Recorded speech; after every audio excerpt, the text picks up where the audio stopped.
I hope you're improving at chess like I am. Okay, here's our host. Thank you, Macro Panda. Here's the micro. Happy Friday. Happy Friday. Hello. It's Black Friday. It's white or black. I like it. But that's kind of, sort of discriminatory, pandas. It's okay to have rainbow colors, stuff like that. It's not okay to just like black and white. Anyway, just because you're into chess, the pieces can be red or tan colored. I got some nice red and tan pieces. What's up, guys?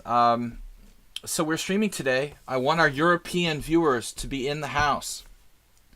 We have had a decline in Monday, Wednesday, Friday stream viewers, and I need the European peoples to be in the house because these streams on Monday, Wednesday, Friday, when I'm doing the stream earlier, primarily the reason why I'm doing them was to make them kind of accessible to my European guys and girls. And so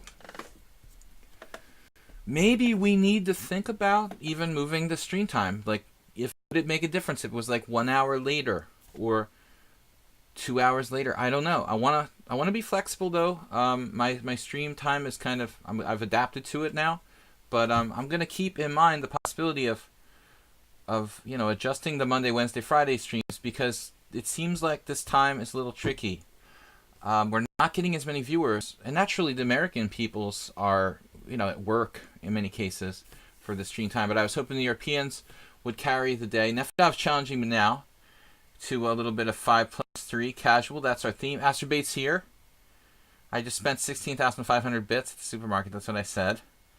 You're open to adjustment, but that's what they say at the chiropractor when they crack your back. They say we're going to give you an adjustment.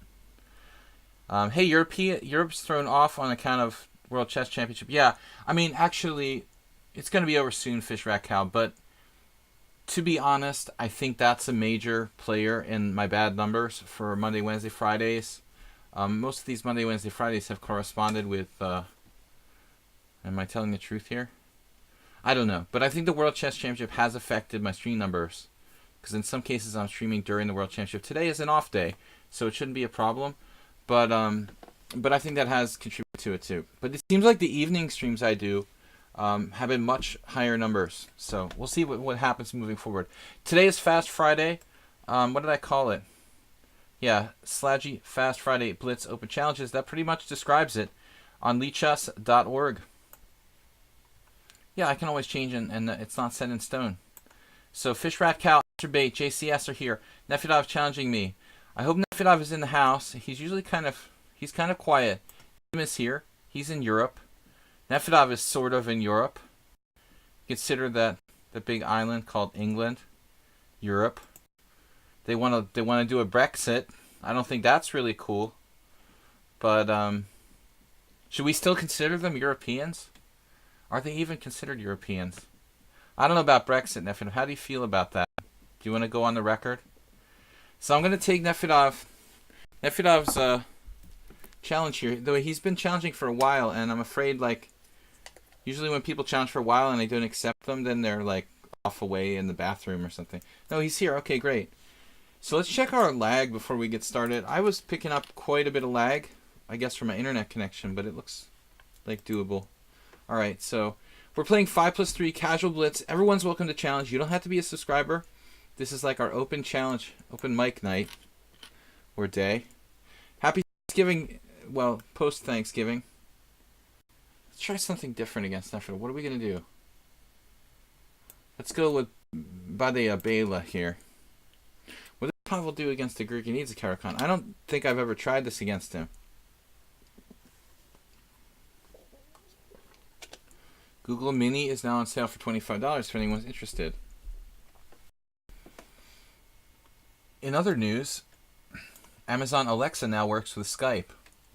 I haven't given it a try yet, but it's a feature that I was really kind of excited about, having bought an Alexa, or Echo, whatever you call it. I have Amazon Prime. A lot of people here might as well. That's another cool thing. There is also a sale, I think, on bits. You guys are interested in supporting my stream or other streams with bit donations? There's a bit sale going on, apparently. Though they haven't advertised it that much. I had a notification about it. You should be able to get a discount or get some extra bits if you do buy bits for Twitch. Wow, Alexa works with Skype. Yeah, you have to, yeah, they've been planning this. Then it came out at the date they were planning on, early December, and they're right on the money. I mean, December's not even here, I think. So that they're good to their word about making it happen. That's cool. Is Bishop G4 right here? Bishop D3.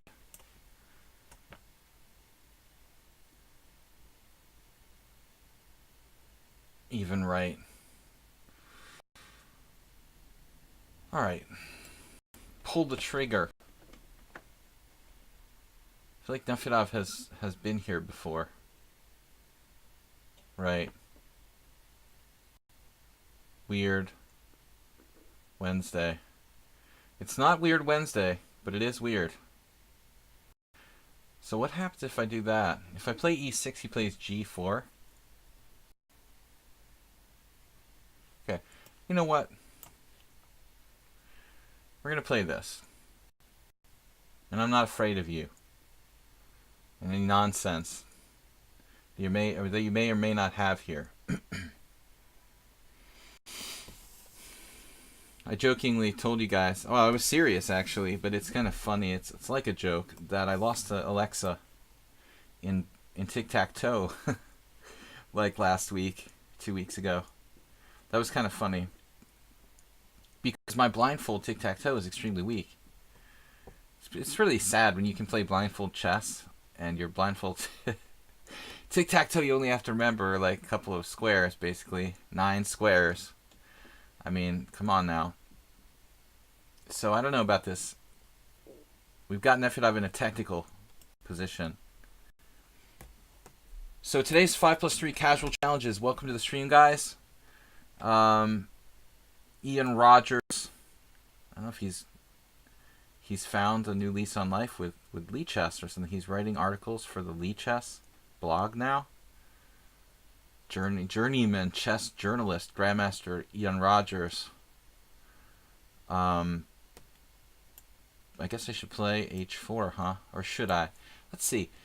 e6, g4, take. Yeah. I don't know. We're good. We can play e6. There's no rush with h4. So there was an article on the blog on lichess, and his opinion was, and this is going out on a limb, that he feels like both players were close to the precipice yesterday in game 10. And, I mean, so Rogers' opinion in this blog was that the chances of a mistake in games 11 and 12 will be going up. So he really thinks it's highly likely that someone will lose one of these last 2 games.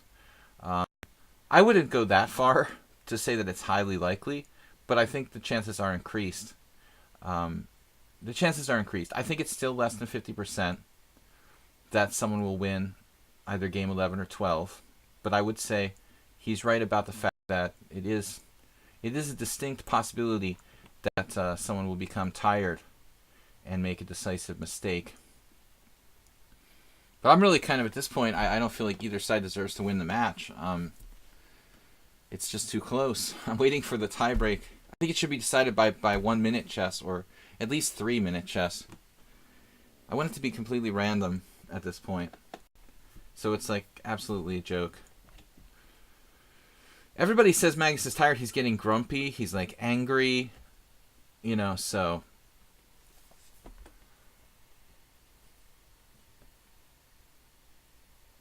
I don't know if men can get PMS, but if they can, Magnus has it. Bishop E3. Alright.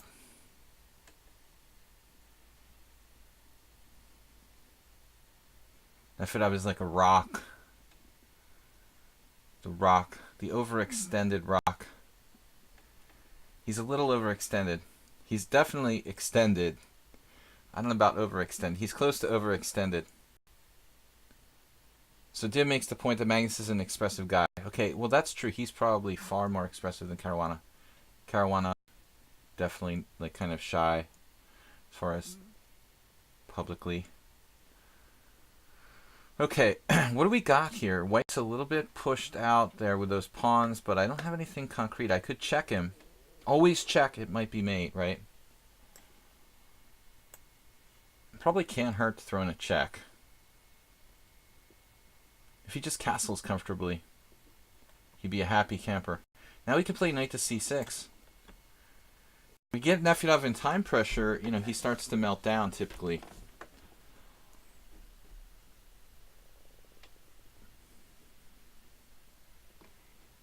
This is a classic hyper-modern defense I'm playing, the Caro-Kann Gurgenidze, where we basically play a little passively. We hope to get the opponent to overextend themselves. Because basically what's happened here is Nefi has extended himself, and he also has the worst of the bishop. So his bishop is on a square with dark square pawns. I have a good bishop with the white square pawns. So black is superior here. And we can put him away with time pressure. Queen f2.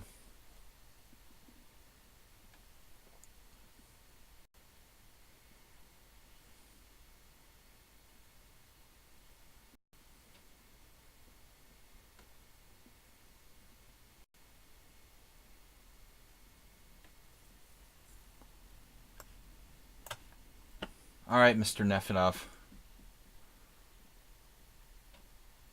I don't know what I'm doing. I think I just blundered.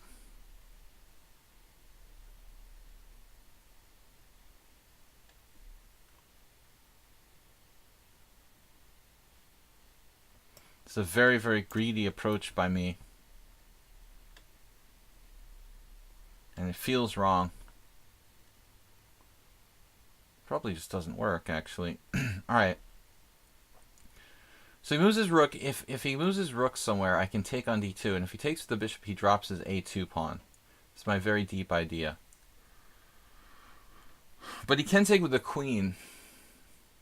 No, then he drops his d4 pawn. Okay. So he basically has to lose material. Although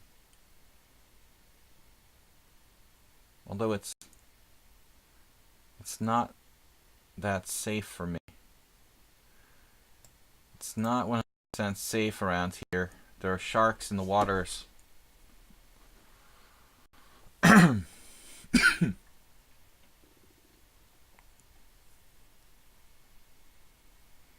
like the king in the middle. Bishop takes, queen takes, pawn, rook a1, queen takes other pawn, rook b1. And then I could play, I don't know what. So we take one pawn, then rook a1, then we go to like b2, and we're on his d4 pawn. I like that better. We're not in the mood for getting our queen trapped.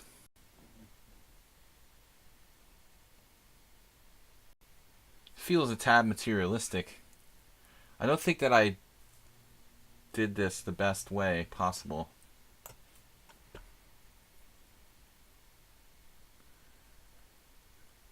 My king can go to d7. It can castle queenside. See, now you don't take the second pawn. That's a huge blunder, I think, because of rook b1 with counterplay. But if I go here, what's he going to do? What you going to do? Going to lose your d4 pawn? He's expecting, it was like a pre-move. Wait, okay, now maybe it's not so clear. If I take the pawn he has, okay, I'm taking this. It's a central pawn. It belongs to me now. I can't trade queens, but I'm still in pretty good shape, I think. We're going to hang out. Hang out here. Where am I putting my king? Wow, rook a4. That's cool. Can't get me on a white square. Not going to get me. Yeah. Bishop takes a7. You know that's a good move. So if I play b6, what happens? You can play queen takes b6.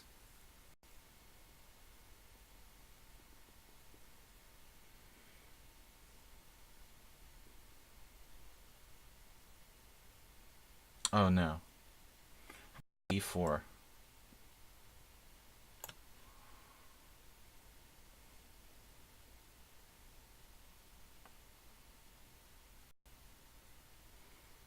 It's a difficult position to defend. He should play rook A1, I guess. Forced. It's not that clear though after rook A1.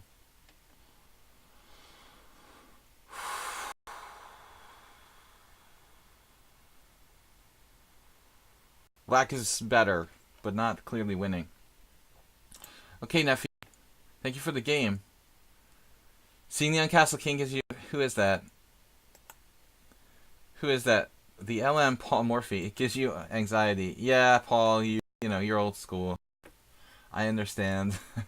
That's not your style. You get the king to a safe position, play the D and the E pawns forward, and I understand. Paul does not like his king in the center of the board. Alright, I'm not going to take challenges from like unestablished accounts. Absolutely. So Alexander CL. Alexander CL, are you one of our subscribers? I'm going to take Raymond Carver, who I know is a subscriber. And it's not about subscribers. Alright, I'm going to take someone I know is a real account. Alex CL, if that's a subscriber or someone that I know, I'll make an exception. But I'm not going to play people who have like new accounts or less than 100 games. So you don't have to be a subscriber to play first, but you do have to be someone who I can verify as 100 games, or otherwise you have to be someone who I know, and I'll accept you if you're like a different account of someone that I can verify. That's cool. Alex CL, I don't know if we know you. Raymond Carver is here. He played, oh my god, the Grob. Raymond Carver playing the Grov. The Raymond Carver I remember was more of a classical player. The Grob is not classical. Morphe would not like this either. So I don't play the Grob. I don't take the bus. But D4. Wow. This is weird. It's like a reverse Scandinavian. Pretty cool move. D4.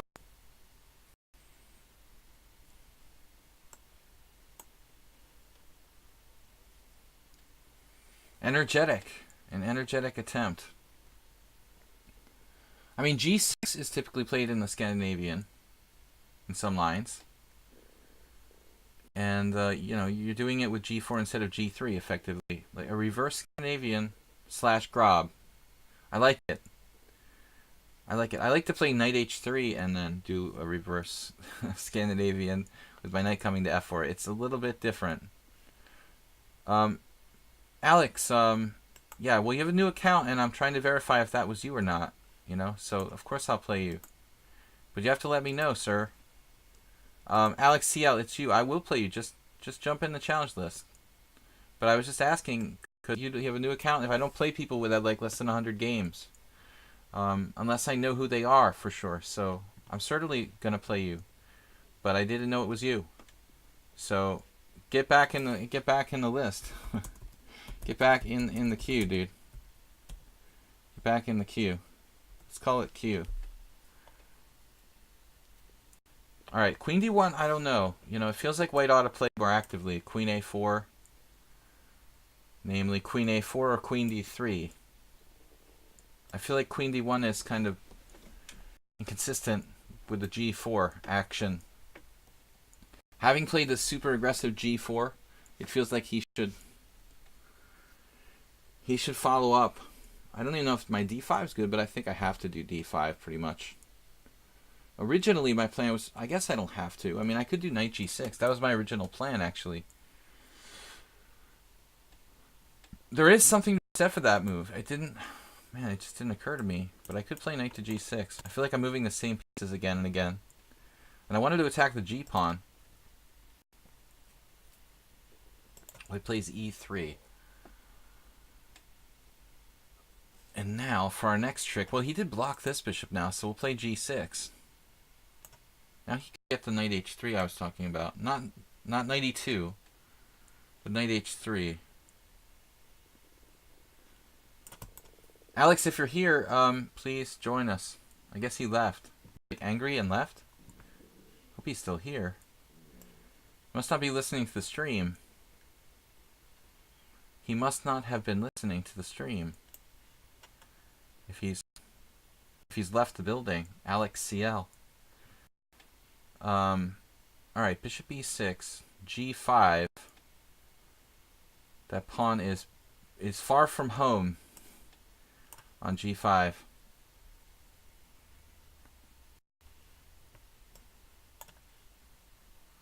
I believe in development. Now he can play knight e2, maybe.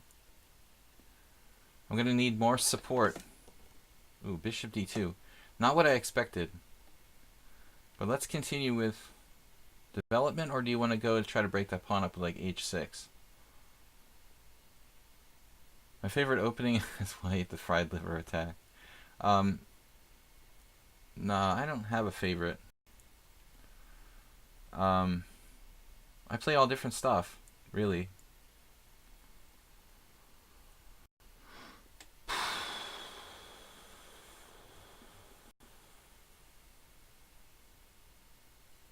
Alright, we're going to go with knight f5. My favorite square. I talked about knight f4, we're playing knight f5. So be it. And your pawn is under attack, sir. We're going to play h6, try to play h6 maybe. It's a little bit weird, because if I play h6 and he takes, and then I take with the rook, he'll have e4 in between move. This I'm kind of happy to see, knight f3, because it blocks his bishop, and it's really like, I think, a slightly inferior way of protecting that pawn. Although, still not bad for white.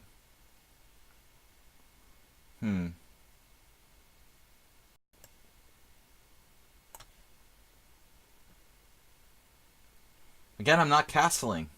Guys, Paul Morphy is just, he's beside himself. Because I firmly believe that flexibility is paramount. You know, being able to castle either side gives the opponent more things to worry about. Because you have to be, I think, the higher rated player, the stronger player, believe you're the stronger player, to want to increase the variance in poker terms or mathematic terms. Looks like he's waiting for me to declare my intentions as well. I'm calling the shots here. There's a video in YouTube from an IM how to destroy the what? I don't know what happened there to the last two words.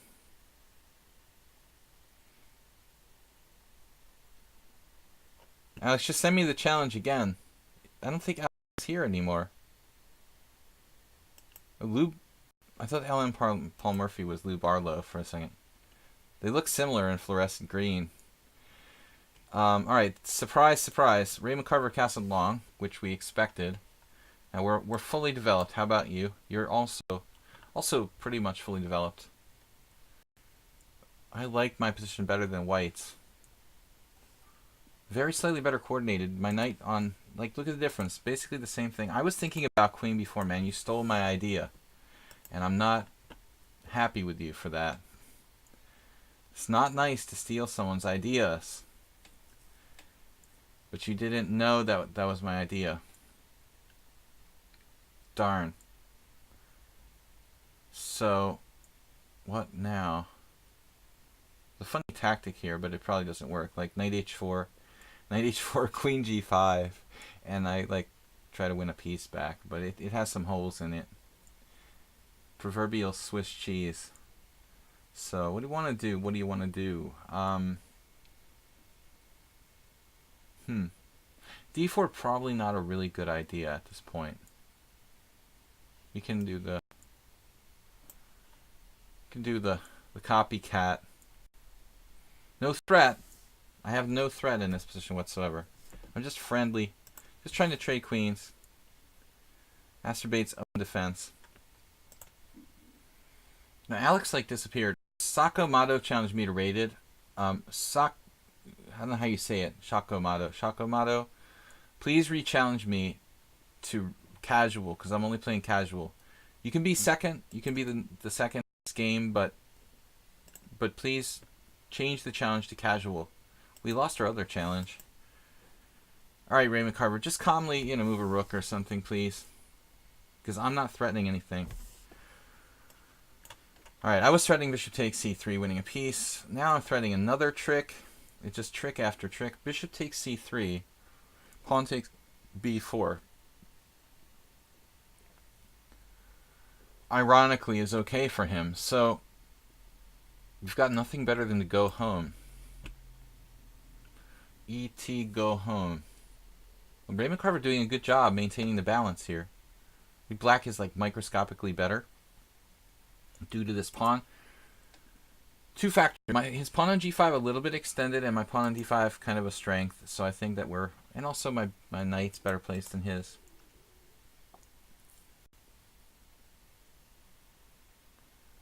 Well, Alex CL is still here. Alex, can you re-challenge me? Because I said I thought it might be you.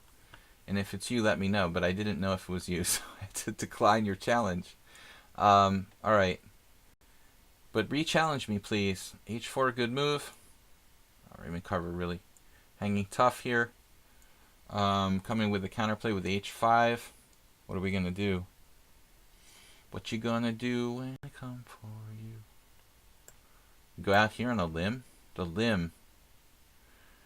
Man, this is a little bit shaky, but I think it works. Sort of. Oh, man. Wow. Passive reaction. But is it good? Passive and good. He's a genius. He's just a genius. He's seen everything. So I'm going to have to sack a piece to create chaos. Creator of chaos. Man. This guy is just a genius. Wow. It's like positionally genius. I want to sack a piece on e3, but I can't really make it work. How does that work? I mean, it doesn't work. So now he's better? Wow.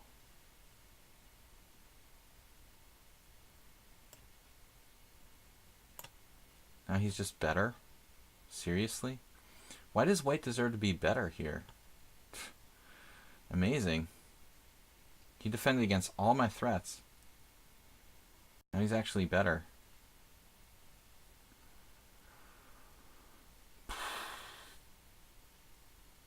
I've got to be very careful, but I didn't want his knight to come to d4. Key 1 looks a little too automatic. Not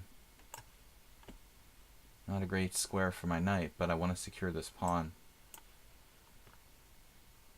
Man, this was a great game by white from a very, very dubious opening. And what looked like utterly overextended position, he managed to neutralize all my advantage. That's really... I mean, the knight e2 maneuver to play bishop c3, at first it looks just passive, but it was actually really brilliant. He's basically finding a way out of everything. Everything. Wow. He literally negotiated against everything I had to neutralize my entire position. Even e4 is a good move. We're just going to win by time. I mean, that's the only way I'm going to beat him. Just keeps chugging along here.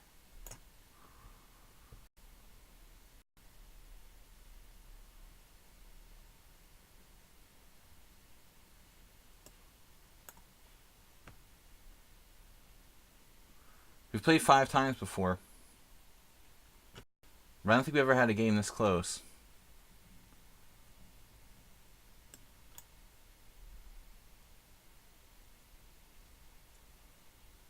Oh, he has a check. Oh, God.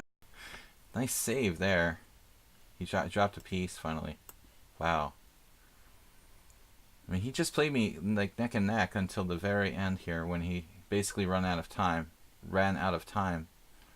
Man, tough game. I mean, like, it was probably still close to level right until the end.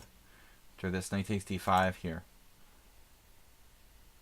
Yeah, it's still level. I took with the bishop, but I mean, maybe I should have taken with the knight, actually. I mean, the knight kind of makes more sense, but I wanted to him, so I didn't see bishop h3 check. That's the problem. After bishop takes d5, he has this bishop h3 check. He's still equal. Just totally didn't see it. He did a great job. I mean, this was like still equal for white after 25 moves, despite the weird grob. Alright guys, hopefully I don't have two engine lines turned on, just one. Because it'll really bog down the thing. Good game, Raymond Carver. You played a very unorthodox opening. It's not Weird Wednesday. You should have played this on Wednesday. It's Fast Friday, so we're doing 5+3, guys. Thank you for the game and for subscribing to the stream, Raymond Carver. So, we lost Alex CL again. Alex, you're next when you want to play, alright? So if you get in the list, I will play you next. If you don't get in the list, I can't play you.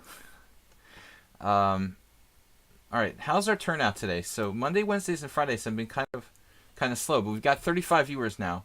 We've been competing with the World Championship, running streams at the, streamers at the same time as World Championship on many days. Today's an off day. But I'm just thinking about this time, and maybe playing around with moving it. Our Monday, Wednesday, Friday streams. There's no ironclad reason. It has to be always at, let's say, 12 noon Eastern time. Guys, thanks for supporting the stream. We're due for a bit battle. I had to spend over 16,000 bits today at the supermarket, so Clash Kids supported us with 1,500 bits this week, Nils with 910, and Dim in third place with 900. Behind him, we've got a lot of support. Azerbate with 753, Merle Dixon with 100, and Rufus and Doofus. So thanks, guys, for supporting the stream.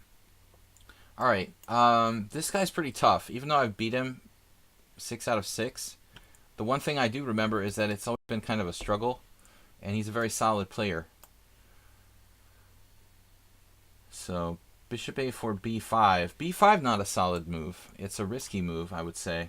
You can play the Norwegian. Sorry, guys. Sorry, Vikings. I confused you. Norwegians, you're all Vikings anyway, right? Icelanders and Norwegians. No, you're supposed to play the Norwegian variation with knight A5 here. Bishop E7 is kind of weird. There doesn't seem to be any rationale, and connection between B5 and Bishop E7 per se.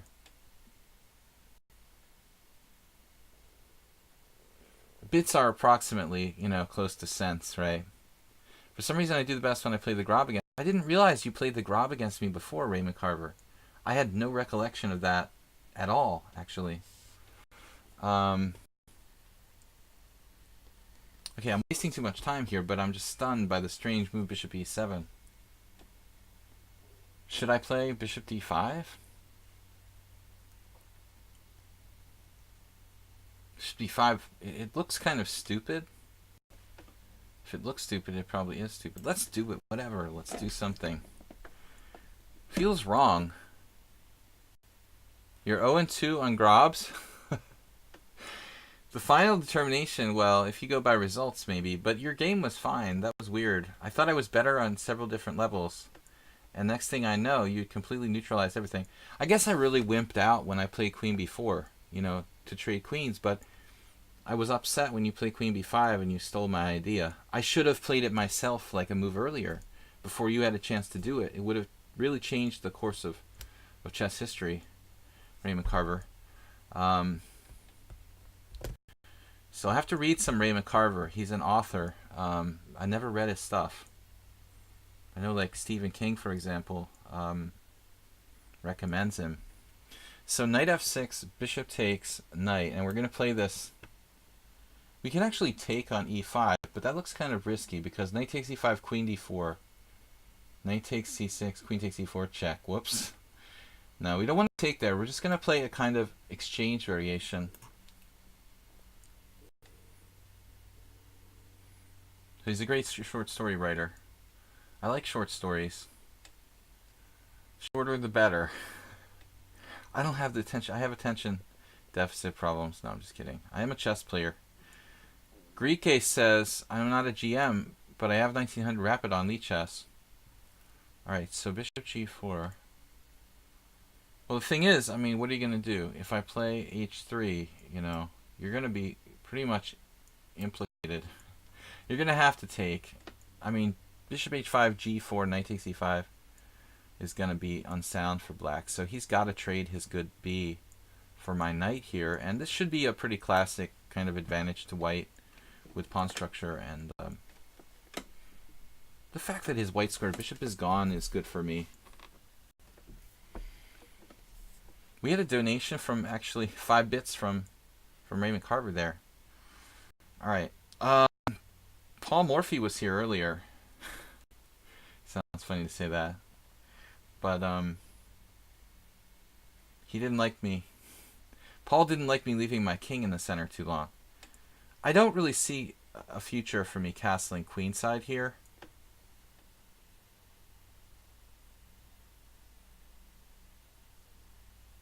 But I'm wondering if knight c3 makes any sense.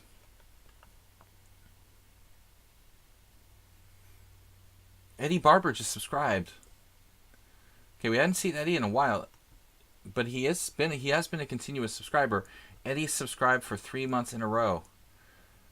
It's Black Friday. I think a lot of people are here today for this Friday stream because it's American holiday. Normally, all you guys would be working, assuming you're not lazy slobs like me without jobs. But seriously, we have a higher number of viewers from USA today because it is like kind of it is a work day for a lot of people, but I think a lot of people take it off anyway, even though it's not a legal holiday today. It is technically, for a lot of people, effectively a holiday. They're visiting family and stuff. So my first idea was to play knight d2, knight f1, knight e3. But I'm going to want this rook here on the f file. If I can break down black eventually with this classic f4, sort of Capablanca played a great game against Janowski, where he just beat him in an endgame. It was a beautiful, beautiful game. Capablanca versus Janowski. Dim just donated 6... I can't see. I need glasses. We'll spend our bits on glasses. Dim just donated 6 bits to take the lead away from Clash Kid today. That is insane. Thank you so much for supporting the stream. This is the best server for playing chess because I said so. It is. It is the best place to play chess on the web. No doubt. So... yeah, I was thinking maybe to play f4 somehow, but my knight here is supposed to be relocating. We're doing the Rubinstein. I've got all these great classic masters I can relate to because they played so many wonderful games in this type of exchange variation.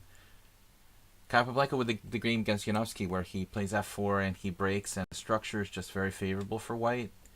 And then Rubinstein's idea, actually, which he used in the 4 knights with black, to trade bishops and play knight d8, knight d6, sorry, knight e6, knight d8, knight e6, is a Rubinstein idea. And speaking of Capablanca, also Capablanca used this. You know, he used it with white exchange variation, Queen's Gambit. Alright, enough chess history. What do I do, though? Well, he just played g6, so that's a problem. You know, I'm wondering if I made a mistake or not. Queen g3, knight h5 is strong for black, so we need another way to play for f4, but it's not going to be so easy to do this. I'm getting a little bit worried that I've chosen the wrong plan. Effectively chosen the wrong plan. Oh my god, this is terrible. Alright, I'm running out of time. I'm gonna play this move. I'm not happy about it, and I don't think I have too much. After all that maneuvering, I just trade off his knight, but I've got a minute left, and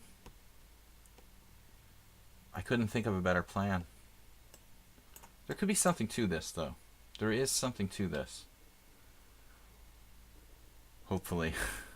Or it just sounds good to say that. I don't know if there is anything to this in reality. Maybe not. Rook f8, bishop h6. That's a good move. So don't get any fancy ideas about playing f5. And we're going to bring it down the h file pretty fast here. I think that's going to be our plan. I like the beard. Alright, we bring it to the H file quickly, if possible. How fast can we do that? Thank you for the compliment on the beard. The beard is thankful. Alright, what am I doing? Just do it fast. Alright, maybe I don't have time for anything fancy. Let's just go here. We may have to play this a little more conventionally. I was hoping to just get him down the H file, but I think I need to take some sort of developmental measures. Oh man, maybe I underestimated this. Oh no. I seriously underestimated him here. Oh, this is just getting weird. I'm about to lose on time.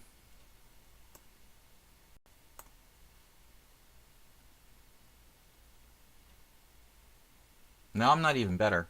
And I didn't really appreciate how fast he is. He's basically like blitzing me. And now I'm slightly worse. I had a terrible oversight. I thought he was going to take with the pawn on c4 for some stupid reason. And now black is slightly better. Talking too much and not concentrating enough on the game fast enough has caused me to be slightly worse. It's all your fault, guys, for distracting me with beard comments. This is an utter disaster, what I let happen here. And it's a very strong play by our opponent. You know, he's all business. He's been all business. But why would I play f-rook? You know, then you ask yourself that. Why would you play the f-rook there? That would have been a very stupid move.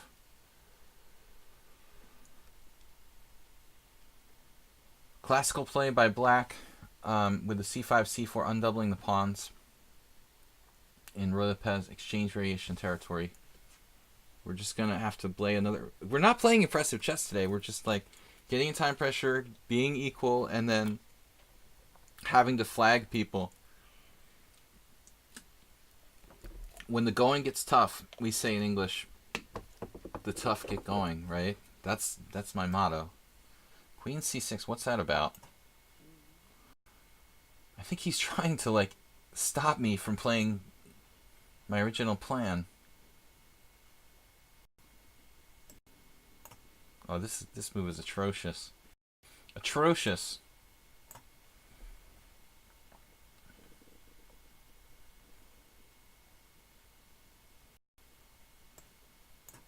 I just blundered a pawn.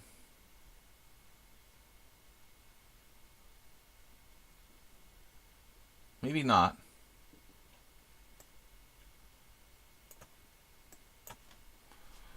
Whew, he's fast too. I think he can see what I'm going to do before I do it. Dial the psychic network with Lieutenant Uhura.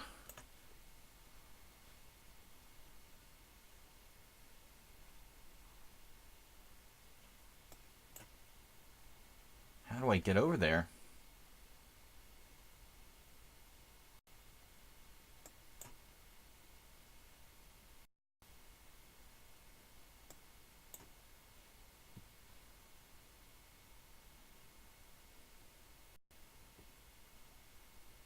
He lost on time. That's two players in a row that I robbed from like positions where I am not better. I'm not playing impressive chess today. I agree. I started out with a good position in both games, and both games I squandered my advantage. Here he can apparently just take the pawn. Wow. No, it's not so clear. If he takes my pawn, I take his pawn. I mean, that was the whole idea. But again, not a good game by me. Okay, we start off with the good openings, and then we just squander the advantage. So, I don't know what happened to Alex CL. Are you still here, Alex? Alex CL. Do you still want to play? Because I didn't mean to turn you down, man. Okay, Grand Masturbator. Though I appreciate the name, what I appreciate is a player who has like 100 games. He doesn't have 100 games, so I'm not going to accept that. I do require people to have... That's villain we've played before, okay. I don't want to play with like brand new accounts. where people are like trolling me and stuff. So I do request that people have 100 games, or close to it at least. He had like 40 games. I'm not going to play if you don't have a semi-established account. Okay, so S-Villain, good luck. We're going to play a little bit of E4. Govin Kurt, thanks for joining us. The ZZ Top Beard, that will not work for me. But the more, the less like hair I have on my head, maybe we'll have to switch to the beard. But the balding has stopped. We're now regrowing our hair. Nice subtle single. And tenderace. So, I am just kidding about the hair thing. C takes D4, knight takes D4. Yeah, the Grand Masturbator, I mean, I'm not really thrilled about his name, but I'm discriminating against him not because of that, but because he had just like 44 games. That's the reason. Rogaine. I'm not on Rogaine. Just use, you just do a lot of scalp massage. I don't know. They say that helps your hair to have better blood circulation. I don't want to go bald. Alright, although some people are calling for me to shave my head and be the Kojak of chess. I don't really want to do that. Bishop B3.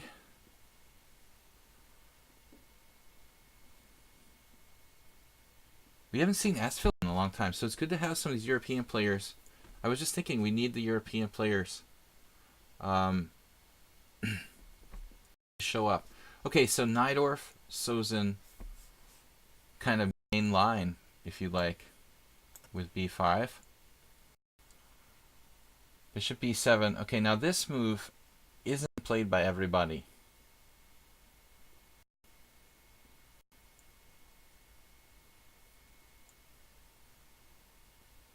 I'm trying to remember now.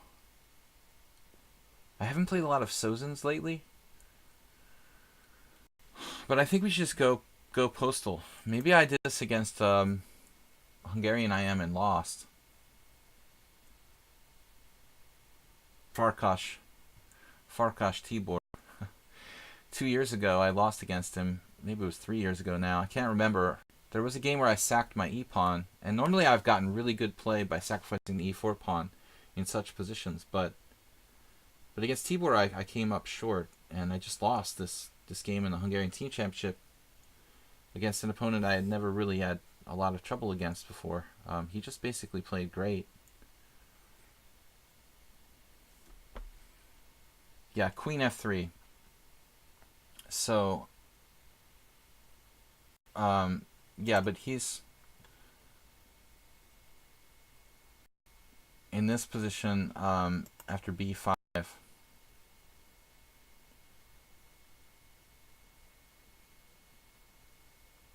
Castles. He's supposed to play... Isn't he supposed to play like Bishop E7 here? He's supposed to play Bishop E7, isn't he? Am I crazy? It's the problem when you don't play something for a while and you start forgetting stuff. Well, Tal Fisher did have... Yeah, I mean, they did have a game in the Sozin. I don't remember... wow, he's not taking the pawn on E4. I mean, I feel like that's kind of obligatory. Maybe not. Now I can do the sacrifice on E6. 1 pawn, 2 pawns, 3 pawns. Let's see, I take, he takes. Yeah, but that's not that clear. He's got this weird move, Queen D7. Bishop takes E6, pawn takes, knight takes. Queen D7, knight takes G7, check, King F8. And then there's like knight B6 in between move. What the heck is going on there?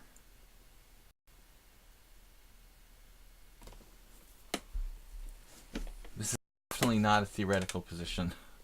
Something has gone wrong for both sides. When both sides make mistakes. Wow.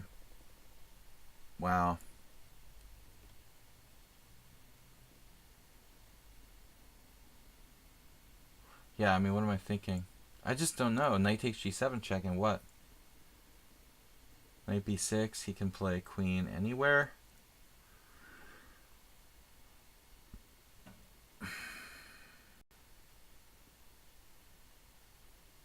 don't know, guys. I just don't know. I mean, I could even play e5 at this point. e5. Man, e5 is like just a valid move now. Wow. It was almost an afterthought, but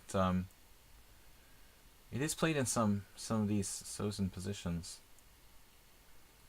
I have a friend, an old friend.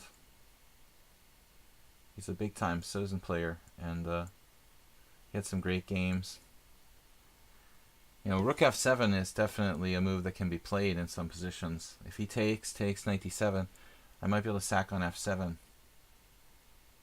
A lot of fun sacrifices in these lines, for sure. Now, knight to d5, that wasn't what I expected.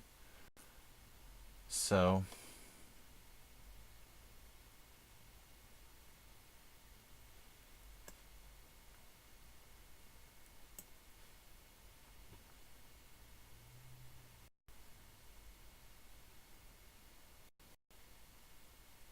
too many choices.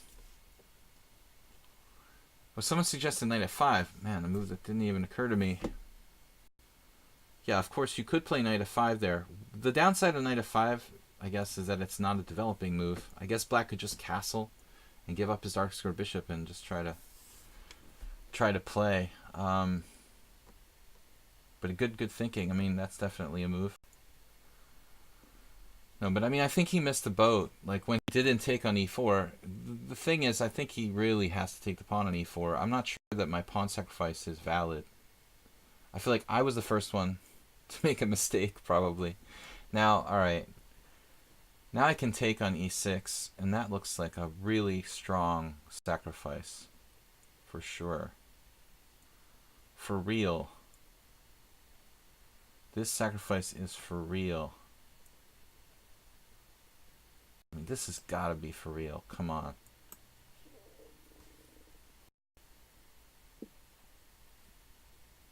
Maybe not. Maybe it doesn't work. I don't know. Take. I can't believe it. Come on. This has got to be strong for white.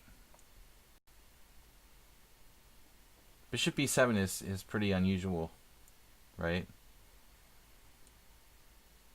I don't think that move was even really typically played in the old days, but it might be with computers that the move's better than they thought.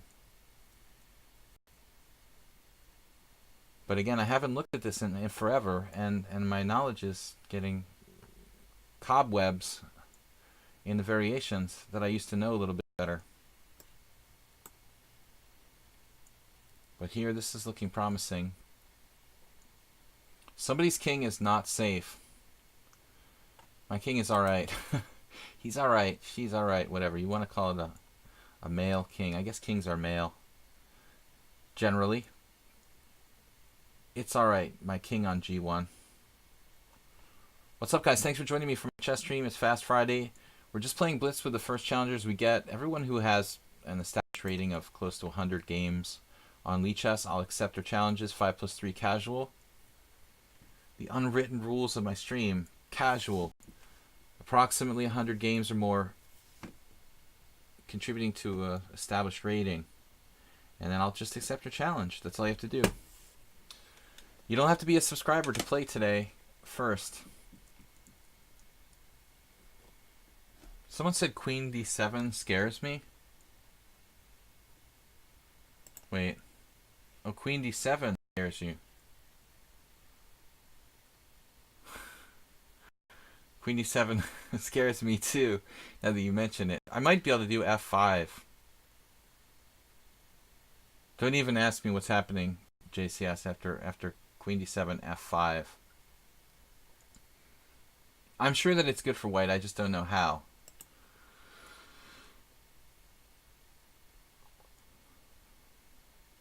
Yeah, Paul Morphy. This is not looking good for black.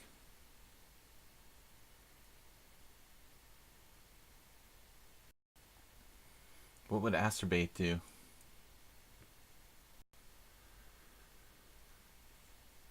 I don't want to just check for the sake of checking. Man, I mean, even bishop e3 is a good move. Ouch. Is it? Pretty much anything is a good move here. I guess just taking is like the simplest. Isn't it? Alright, whatever.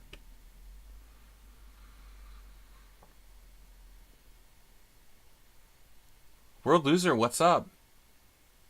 We've got an open Sicilian Najdorf here. World Loser plays the Najdorf. We're hoping to get some Europeans in the house, and we got some. Although we got some Americans having the Friday off for the holiday weekend, too. A couple of our regular viewers and subscribers, Move 11 and Mr. Coffee, are in a tournament in Philadelphia today. So I wish them the best of luck. They've probably started or played their first round games already. In said tournament, I want to be careful here about this.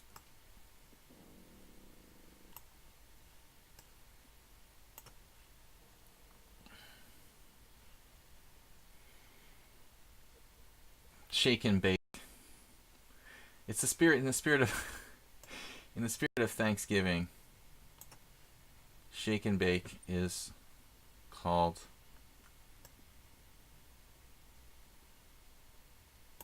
instant stuffing mix. Oh, I just hung a piece. That's good. Not a problem though. Not a problem. The problem was the black king was never safe. And Morphy was right about having your king in the center of the board. But just to clarify before we go on to the next game, I just want to know like who did something wrong here. Because I played bishop e3, he played b5, I castled, and now he played bishop b7. See, I mean, if he does bishop e7, like I have games with some strong players like even Novikov with queen f3. I don't know who was, Eddie Barber was talking about that, but this is not the same. He played bishop b7, which confused me, and I have seen this. But I think this is a more modern move. I mean, you didn't see this in the old days as often. Bishop b7. Maybe Farkas did this against me, and that's what messed me up against Farkas, Tibor. So, yeah, my move f4 is very rarely played. I'm supposed to play rook e1, and this move has a very good score because you've got 95 sacrifices, I would presume. If you dared to play before, you're just asking for it. I mean, knight a4 may be good too, but look at this game. Malik against Polok. Knight d5. I don't know, but that certainly looks... It looks kind of fun. Alright. That's what tripped us up there a little bit. So I played f4, and then he plays b4. I'm not sure what Farkas did. Maybe he didn't... He didn't do the same move. He definitely didn't play b4. I don't think. Knight a4. And now you need to take this pawn. Maybe Tibor did take the pawn like this. This may well be my game. I remember now. Zlatko Ilinčić, 1993. My good friend, by the way, Zlatko has a game with Velimirovic. Zlatko gave up playing the Najdorf to start playing the Petrov at one point, but when he got pretty banged up in a GM tournament where I was playing, then he stopped playing the Najdorf for like 5 years. And eventually came back to it. Alright, let's go on. Endgame Magician. Casual 5+3. I don't know. Alex left us, so he was hurt. I don't know, Alex. What happened to your challenge, man? Let's mix it up with a little d4. So, Endgame Magician. Oh, this is Eddie Barber. He's got 3.5 out of 5 against me. He's resubscribed.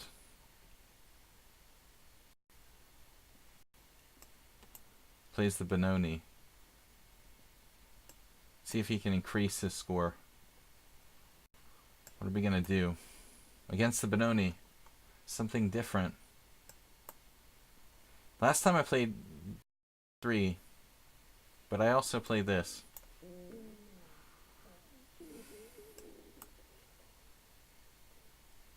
He's 1888 in Blitz here on lichess. 1900 classical, 2100 rapid. Bishop takes h6 as a move, but black can play knight takes e4.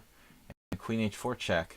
So I don't think that that's actually that good. I had a game with Jay Bonin. It was like bishop takes h6, knight takes e4, knight takes e4, queen h4 check, g3, queen takes h6, queen takes h6, bishop takes h6, knight takes d6, I want to say. But somehow I have this weird feeling like the position was different. Anyway, I'm not obligatory. I'm not obliged to take the pawn on h6.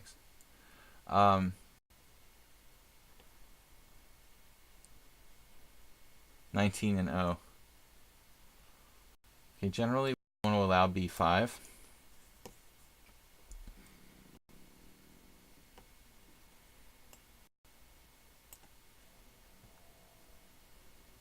He uses no time at all. It's like a game I had with Tal Shaked. So I don't know if he played h6 or not.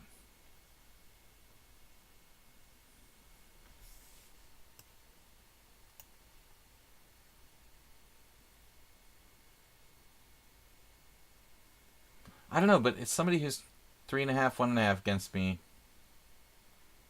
You pretty much have to be stronger than 1888, I would say. A little underrated. Alright. I had some tough times today. Raymond Carver played really well. He's only 1600 lichess. Thank you guys for supporting the stream. Dim is our bit leader for the week. Then Clash Kid, Nils, Asterbate in 4th place now. Guys, the next stream will be Sunday Simul. We're playing every Sunday at 4:30 Eastern Time. 20 plus, I call it 20 plus, 22, 23 players or something like that, under 25 or less. Sunday Simuls at 4:30 Eastern Time here on lichess. Asterbate says 50 losses, 0 wins. Really? Exactly 50? Asterbate? You've given me a few scares in a game or two there. You've come close a couple times. So king h7.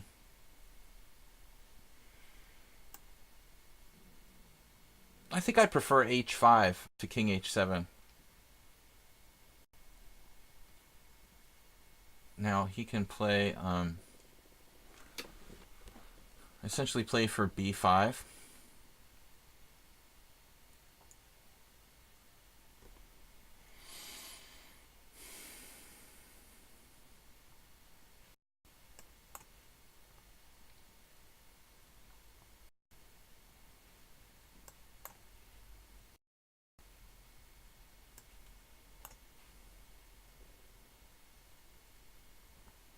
Endgame Magician is an opening magician too, and a middle game magician. What is he? What he's beat me in Simul? Simul? I don't remember. Like these games I lost. One was a blitz. He beat me one Simul game, a blitz game, another blitz game. I remember I beat him once.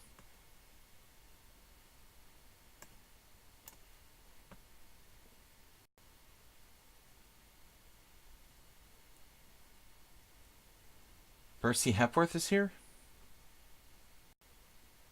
Didn't see him in the chat there.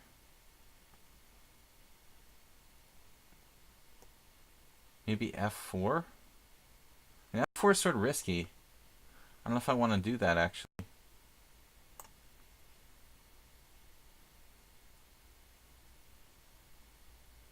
How can he play so fast? He doesn't even have to think. Wow. Alright, b4 might be a good move, but it also could be very risky for me.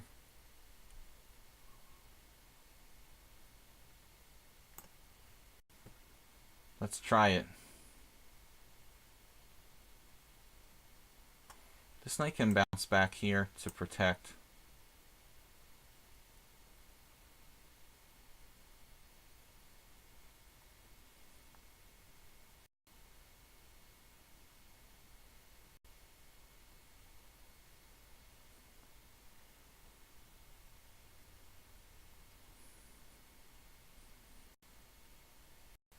Black has good time, perfect position. A little worried about that pawn structure, but he's so active with his pieces, they can probably have some sort of some sort of counterplay. I'm surprised. I thought maybe he would. Thought maybe. Oh, he can. I was gonna say he should play knight here. Does that work though? Like I thought maybe knight d7, pawn takes pawn, bishop takes c3, some kind of tactic. But then I play pawn takes queen. Actually, he couldn't do that. All right. So it looks pretty good, at least on the surface.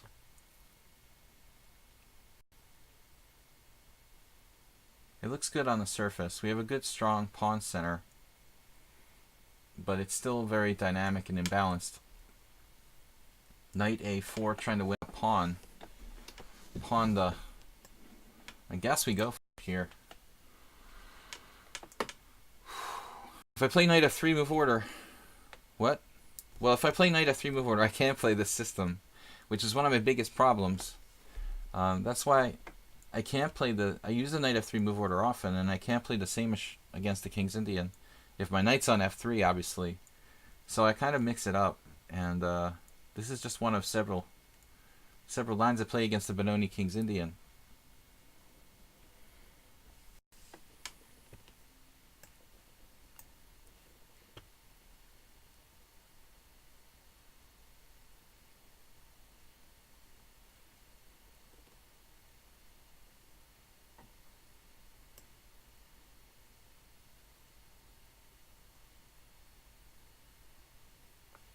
Let's not rush. Knight takes d7, bishop takes a1, knight takes b8.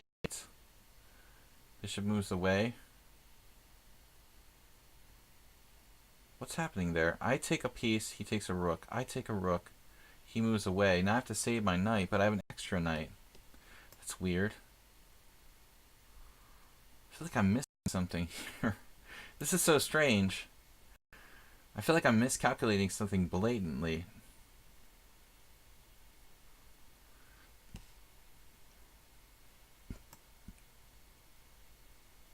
The goal is to keep it as simple as possible here. Neutralizing his bishop. Fianchetto knights. You like that in the check, but not exactly a good thing.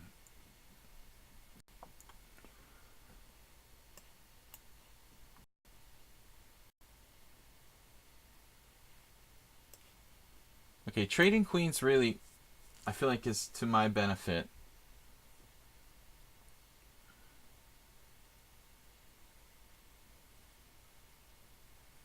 So maybe that's not necessarily that simple.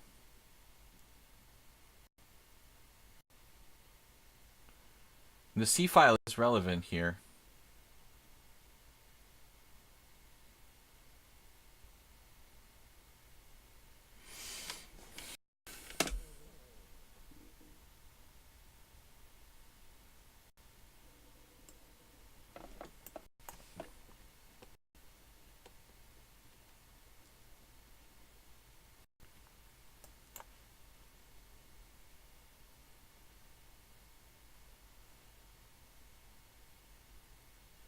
This looks a little fragile, but I thought I have a good square for my knight.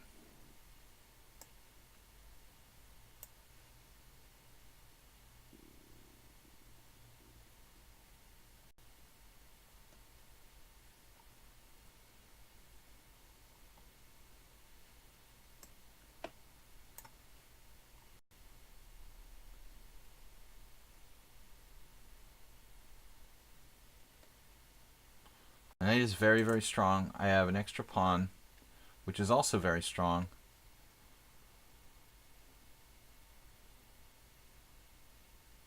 And he just blundered a rook, basically. Takes. Pawn takes, knight check, take it.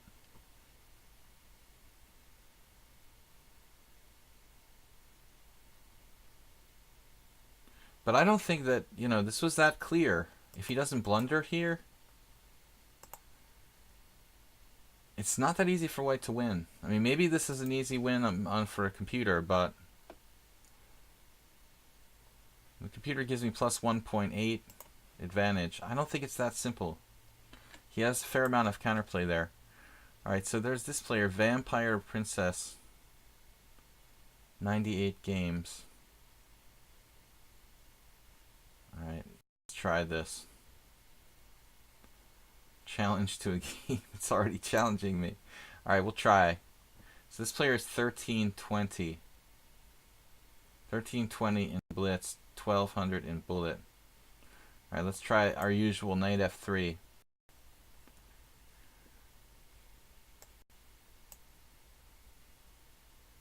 It doesn't use any time.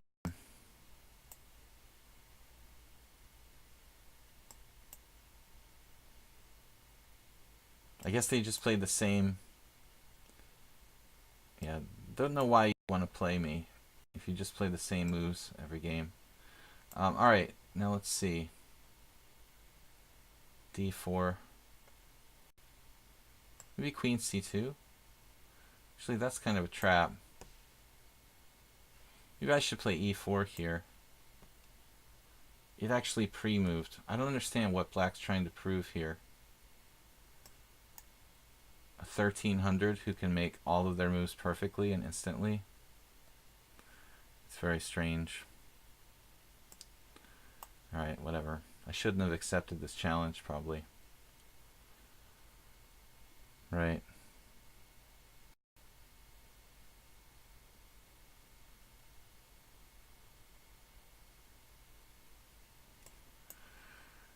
Lots of 1300s can play. Right. 1200. 1200 in bullet. It plays instantaneous moves without making mistakes. That's very strange. Thank God it's like a casual game.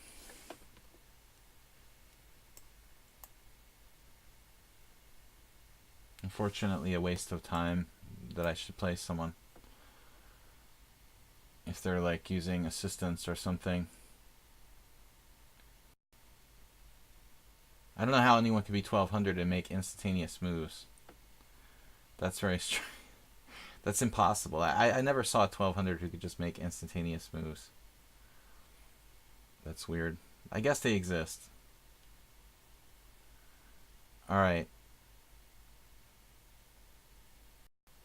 Now they're thinking. It's like knight takes e5, knight takes e5, bishop takes e5, f4. With the g file open. G takes f. Maybe some tricks. Rook g8 or something. Just makes instant moves. It's so scary. What is this account? Seriously.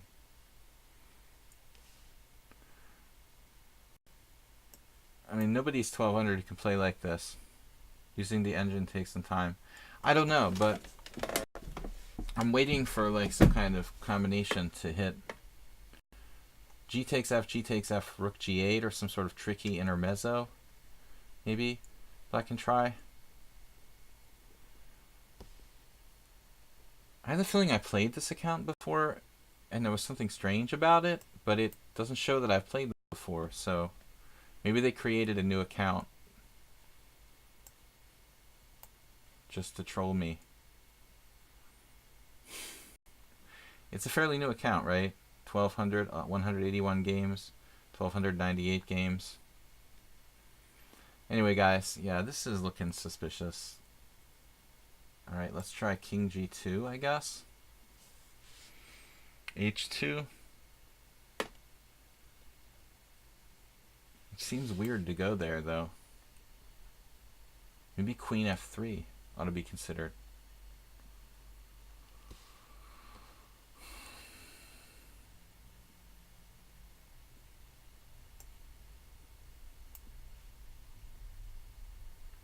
They're offline, come back online, make a move, go back online. Really?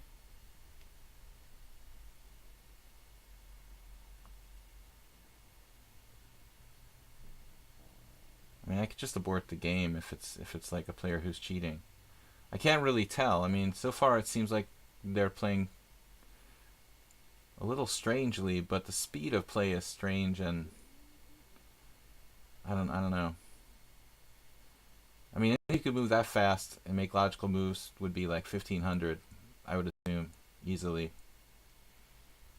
It's strange they would be 1200. They caught a guy who has been in games thousands as a cheat. Thousands. What I'm surprised of is sometimes I'll play someone who was cheating and and I'll go through their games, and I'll go through and I'll literally see like their last. They were cheating in like their last, I don't know, maybe like 50, 75 games. I just go down the line to like 1,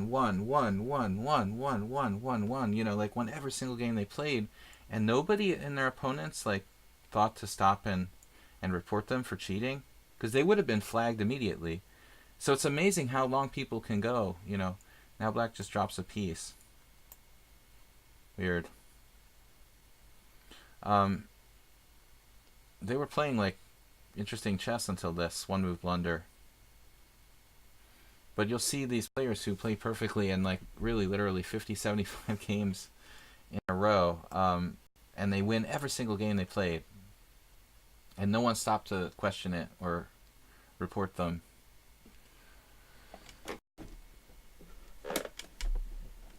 But I realized that this account had another account, and it was playing weird in that game too. Maybe I even lost or something. It was a long time ago.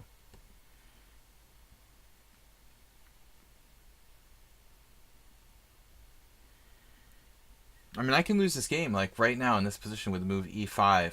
I'm hovering my mouse over that square actually.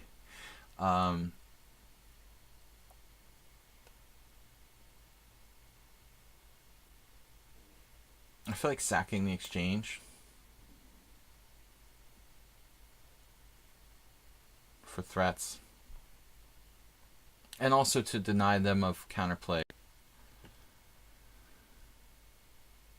A 15-game win streak is one thing, but I'm talking about people who've like won 75 games in a row, you know, and no one stopped to question it. I mean, that's ridiculous. Now, what am I doing here? I mean, I could get myself in trouble if I'm not careful.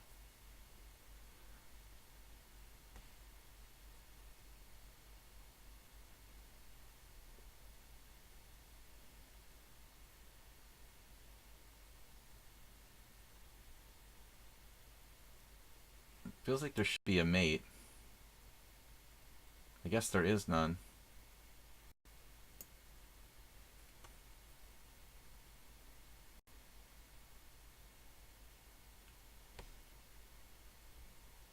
I almost jumped out of my chair there. I was like, I didn't see Queen C7. I guess I didn't consider it, you know, because it didn't make a lot of sense. But I thought they could play King E6. I didn't see a mate. There has to be a mate, but I still didn't see it. There would be a mate eventually, like Queen D5 check, King F5, Queen E4 check, King E6, F5 check, King D7, Queen C6 checkmate. It would take me like 4 moves to mate if I went to E6.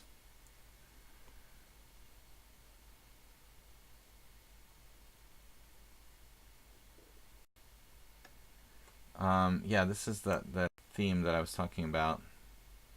So we can mate here.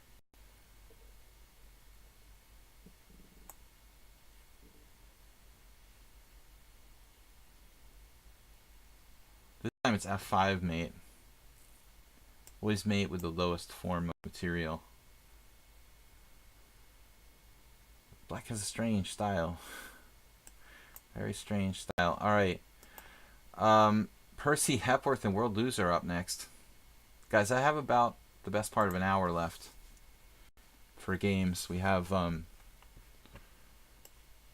39 viewers. Thanks for supporting the stream. Asterbait, Dim, Clash Kid, Nils. Okay, Percy Hepworth. Trying to wake up here, guys. A little bit sleepy the last couple games, and I haven't had enough time to play at all. Like, I mean, I need some time to play extracurricularly. Basically, playing off stream helps me to practice my game, and I've been so busy with stuff I haven't had time to do that lately.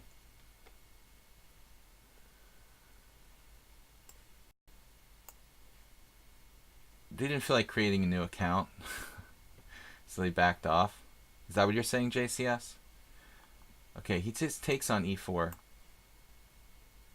avoiding the weird my weird bishop d3 anti-French system that some of you might have seen me play. Percy. Well, I guess we'll just transpose. All right, whatever. You want to play the Rubinstein French? We'll play the Rubinstein French. Once I played with Kosic in this line, my friend, and we had a game. I guess it was like bishop d3, knight e4, bishop e4. Does that make sense? Bishop d3, knight e4, bishop e4, knight f6, bishop g5. No, that doesn't make sense. That's not the right line. Knight takes f6? No. Is it knight takes f6? Maybe knight takes f6. All right, we'll play this. This is what Dragan Kosic recommends, and he's a French player, so he thought this was maybe the best line for white.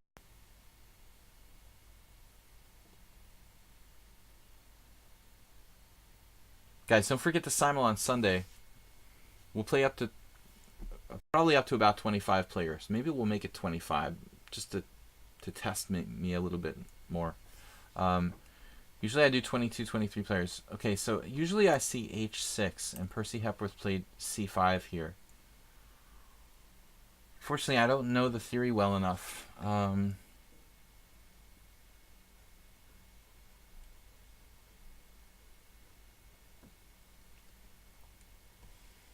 Bishop e5 check. I mean, how would that help me? It wouldn't help me, right? I should just do like bishop d3. Takes castles. Is that a good line? Man, it would be good to know a little bit more theory here. c5 right away.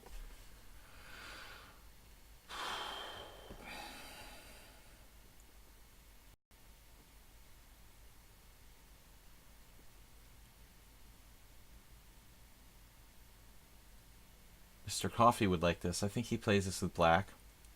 Only one of our subscribers that I know of that plays the Rubinstein.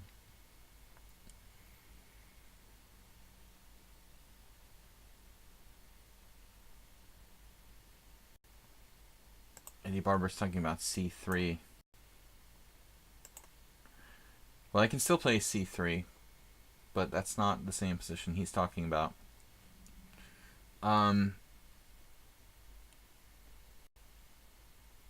I mean, like, if I did bishop d3, what would my point be? I mean, he just takes on d4. I take back. And what? We just play chess. Queen a5 check. Bishop d2. Queen e5 check. That doesn't look right.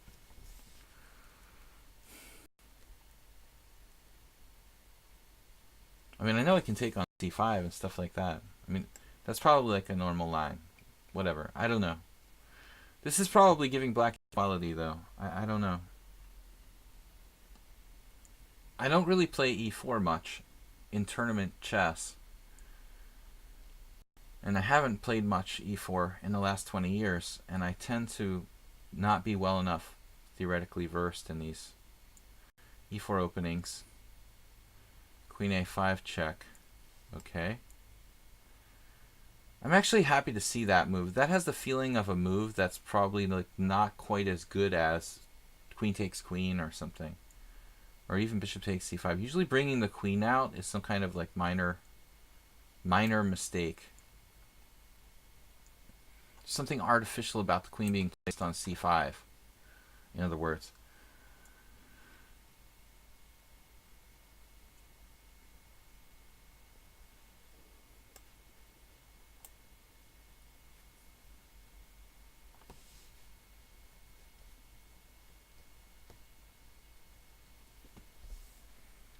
"25 unfortunate Sladgie victims." What are you talking about, JCS? What are you talking about?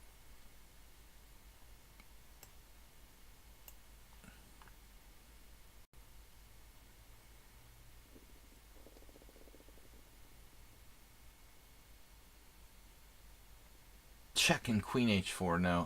Where does this go? This bishop. Go here?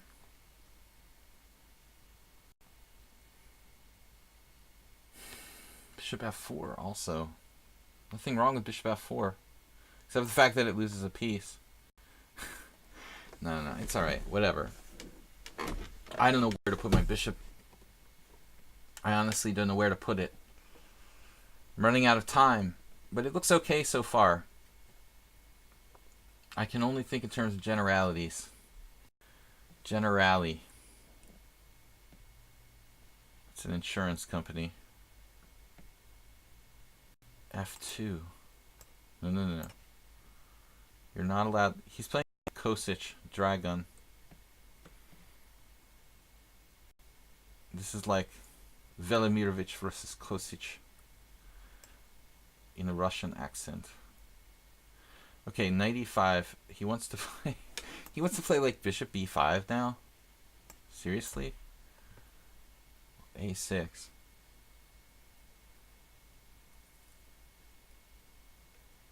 No. There's no bishop b5. I'll play c4 and laugh at you if you do that. I don't think he's going to do bishop b5. It's not about that. You don't like castling kingside.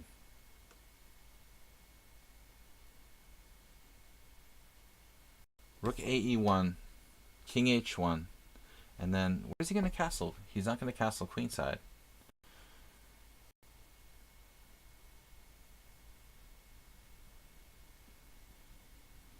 Man, everybody has a time advantage. Nobody uses their time. It's like an illness. Look at this, rook d8. Just when you thought it was safe to come out of the water, Black played like a grandmaster move. Rook to d8. Wow. That is a serious move. Holy crap. What a move. Rook to d8. Seriously good move. It's like Ulf Anderson. He's going to play the bishop back there. It's a total grandmaster move. Absolutely.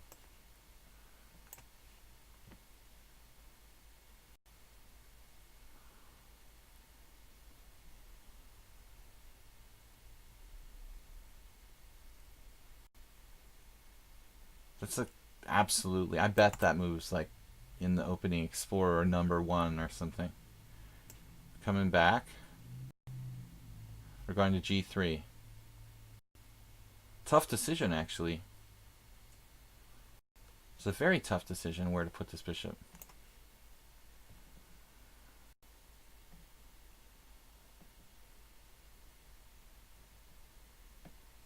Because both places make sense. g3 or c1. I was talking to someone about this yesterday, about the, wow, you could even play bishop a4. Well, then maybe bishop a4 doesn't do anything. I can move my rook to e1. So, the whole idea of like getting a rook across so you can bring your bishop back to its original square. Doing the same thing there. Eric Cartman. Did you play with Token too? All the people from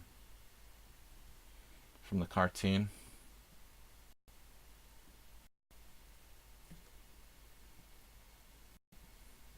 Chef. Alright, what's this, a tactic? Alright, I guess we're gonna have to like bail here. I'm scared and I'm bailing out. Stop threatening me.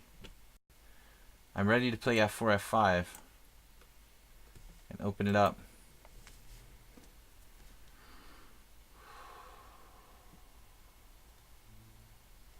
Every game I'm in this terrible time pressure. Just 30 seconds or so left. No. That's why I play king h1. To blast you to smithereens with f4.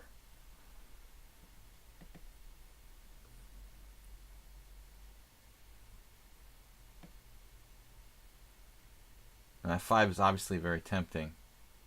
But he's already seen that. He's seen through that.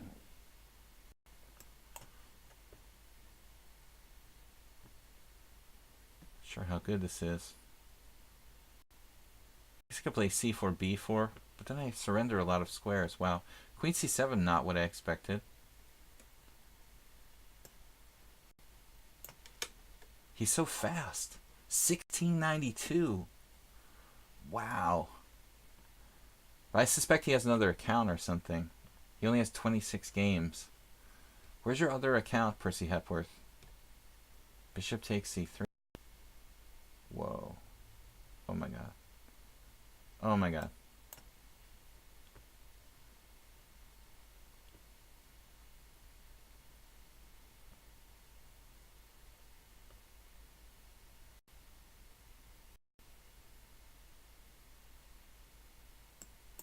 Knight f6 right away.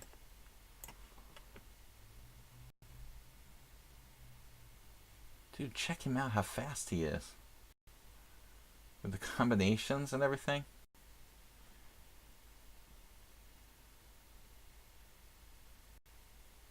Yeah, how could he be 1692? That's pretty tough. A lot of subtle moves in this game. I mean, rook d8, sacrifice on c3, a nice try. The delaying of castling, which I think is very exceptional.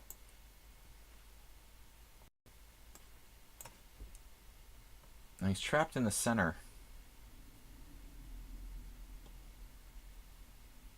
So white has very good attacking chances.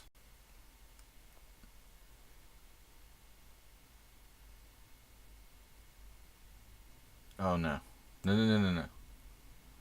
F4.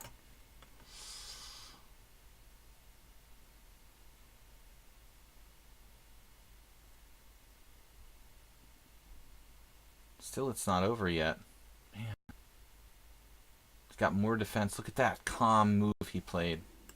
Calmly, queen c6. Exceptional defense by black.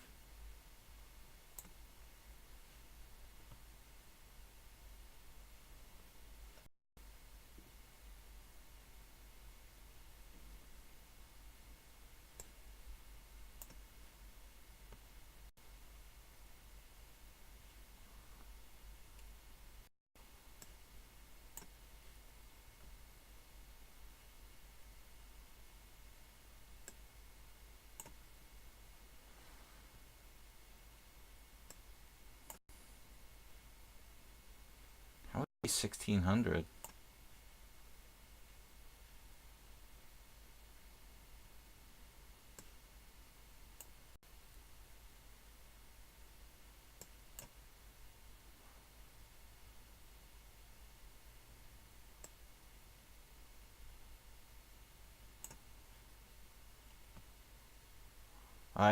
Oh my god, I dropped a piece.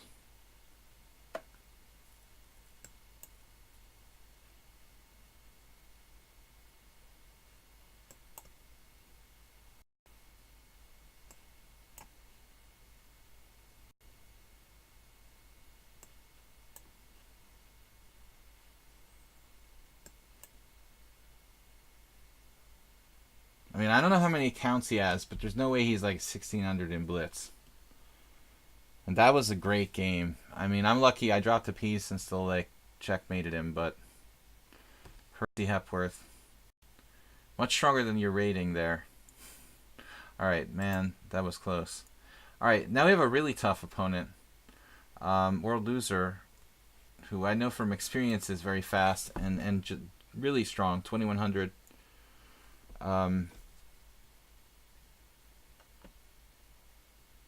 JCS says I'm playing on Percy's account.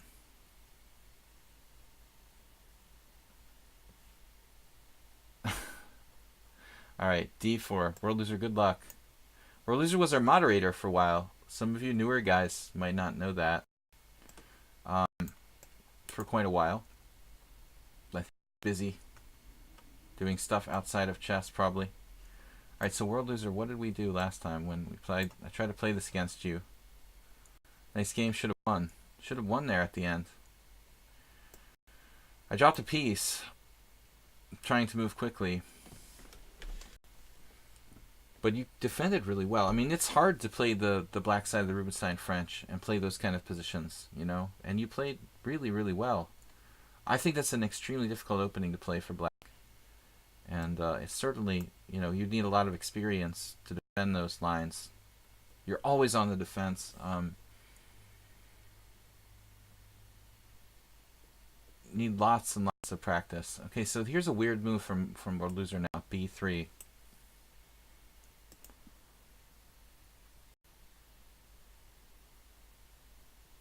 I mean, they're supposed to accept the pawn on B5 here. Basically, the only other move that's good for white is like E4, a counter gambit. But B3 is very unusual.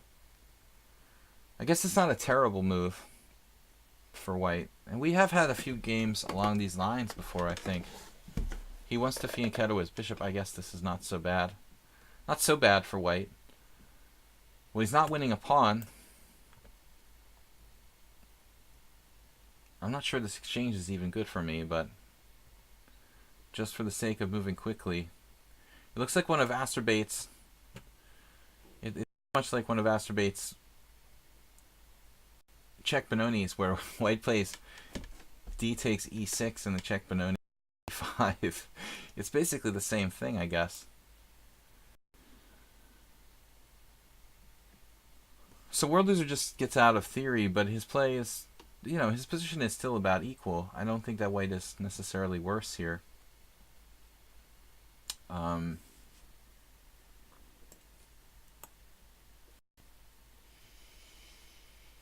Try to profit from this situation with a rook coming to play. I do have knight e4 now.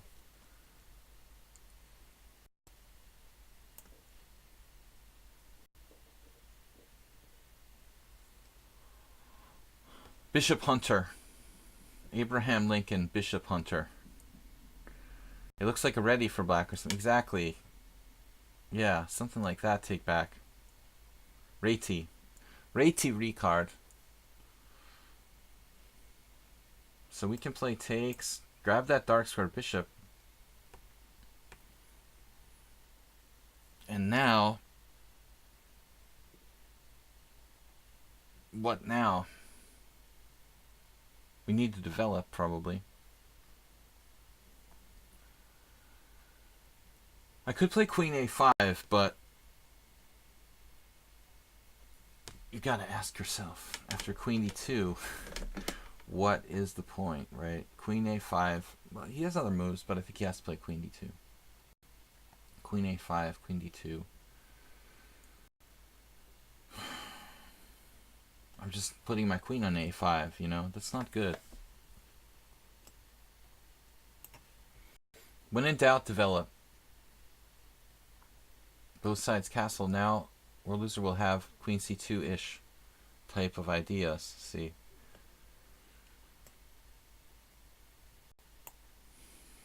I'm playing for the dark squares. There are tactics in these waters.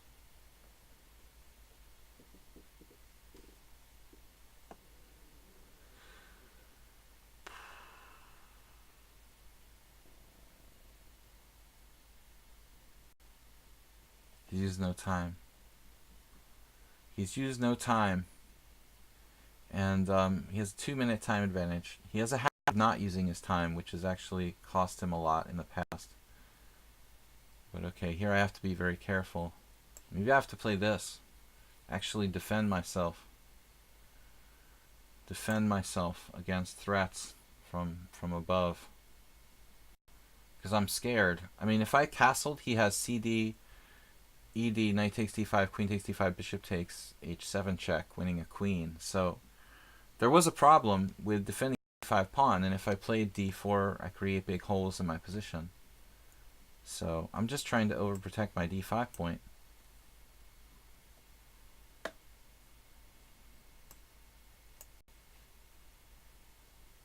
I'm scared. I don't like my position a lot. Looks really creepy.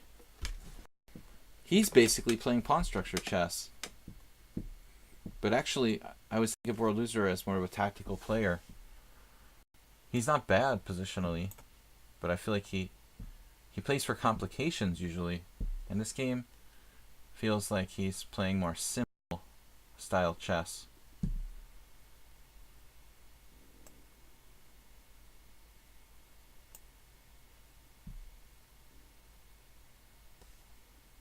Keeping it simple. with the solid structure. Okay, do I have a tactic here? Maybe. Rook takes. I can also play bishop takes c3, forcing exchange of everything. Can I have an everything bagel, please? Bishop takes c3, bishop takes, takes. And then I need to... Well, it would force a trade of queens. What about bishop takes b5, knight takes b5, queen b6? Because he's got devious moves there. Alright, we need to do this before the situation gets any more critical. With the time situation, I really don't mind trading queens.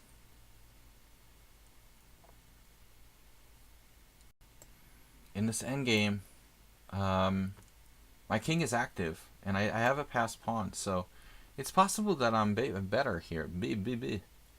It's possible that I'm better here. Maybe.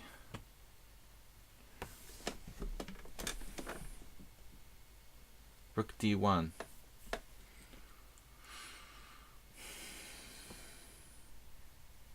Comment about the everything bagel may imply that I am indeed hungry. Alright. World loser, it's so tough when you're so fast. Don't like that. H6. Ugh. Creepy move, but... Alright, he played a3, which doesn't really do a whole lot. It might limit him, it actually robs him. It robs him of his ability to play rook a3.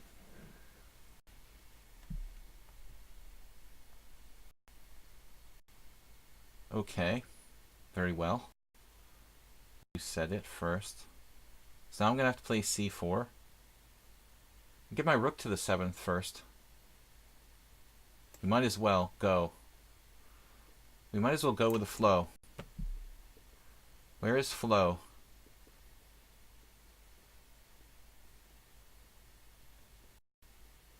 Alright.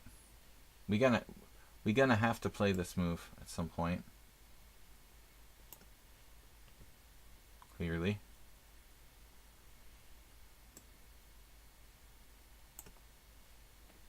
He's so ridiculously fast. I don't know why he has to play so fast. It's like an addiction. Funny that his bullet rating isn't higher. It's really weird, but I talk about this all the time.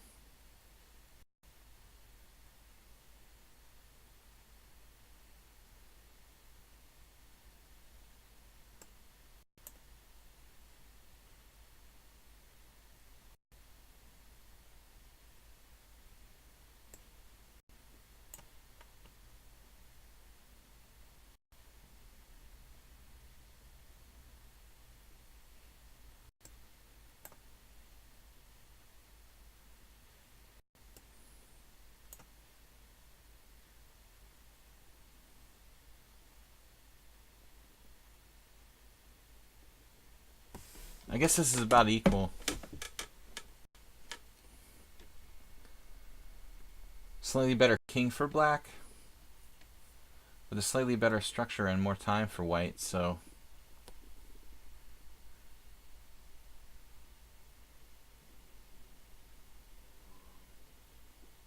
We'll take back, I mean, a lot of people, yeah, they play 3-0 or 1-0. But you've got to know, I mean, there are a lot of people who still play 5-0. But yeah, he's like pacing himself as if he's playing like 3-0 exactly. Pacing as if he's playing 3 or something like that. That's the tempo in which he played this game. I agree. And they have like 1 speed. So now knight c2, amazing move. Where does that go?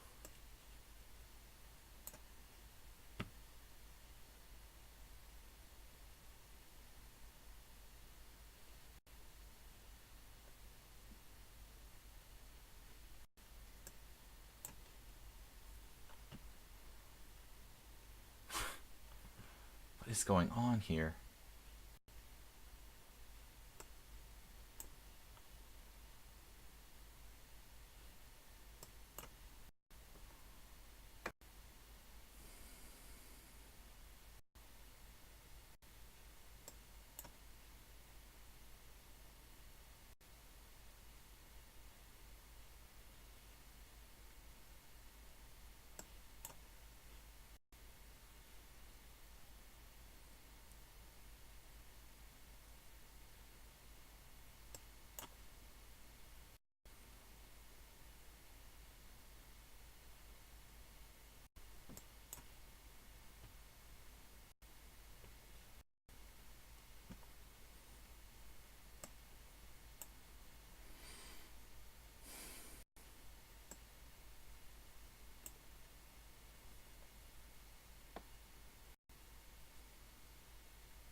I don't know. I guess this is like a draw.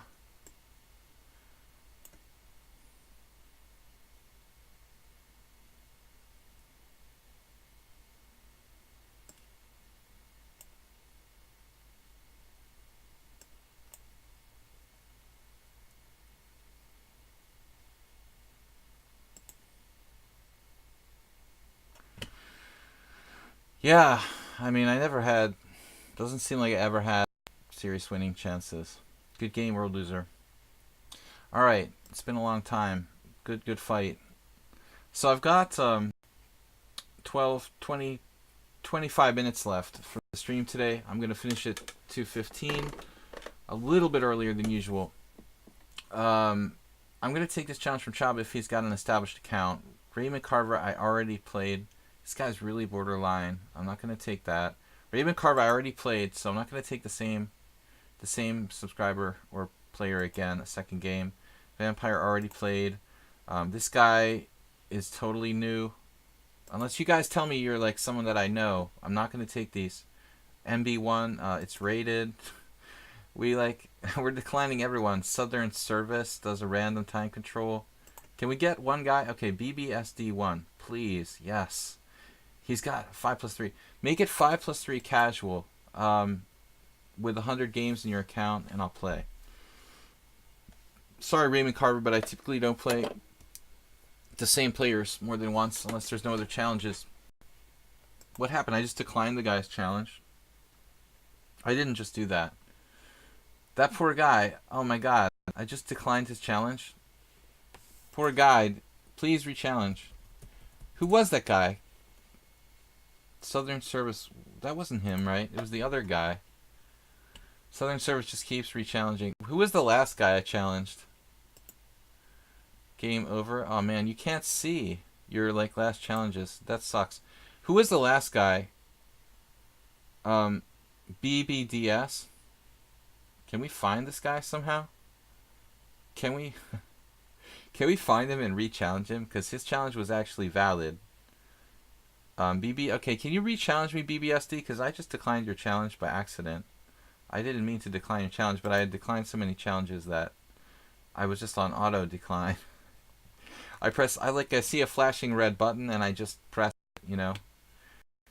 Like the President of the United States of America. BBSD, alright.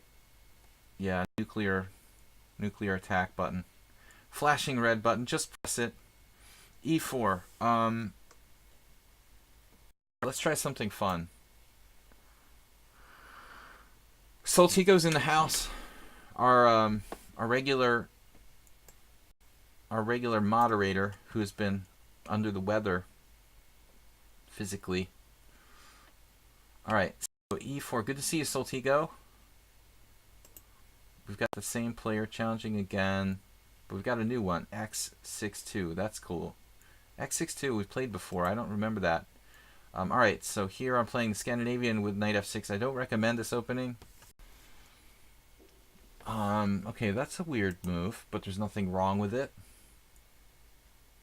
Don't see it too often, but perfectly reasonable move.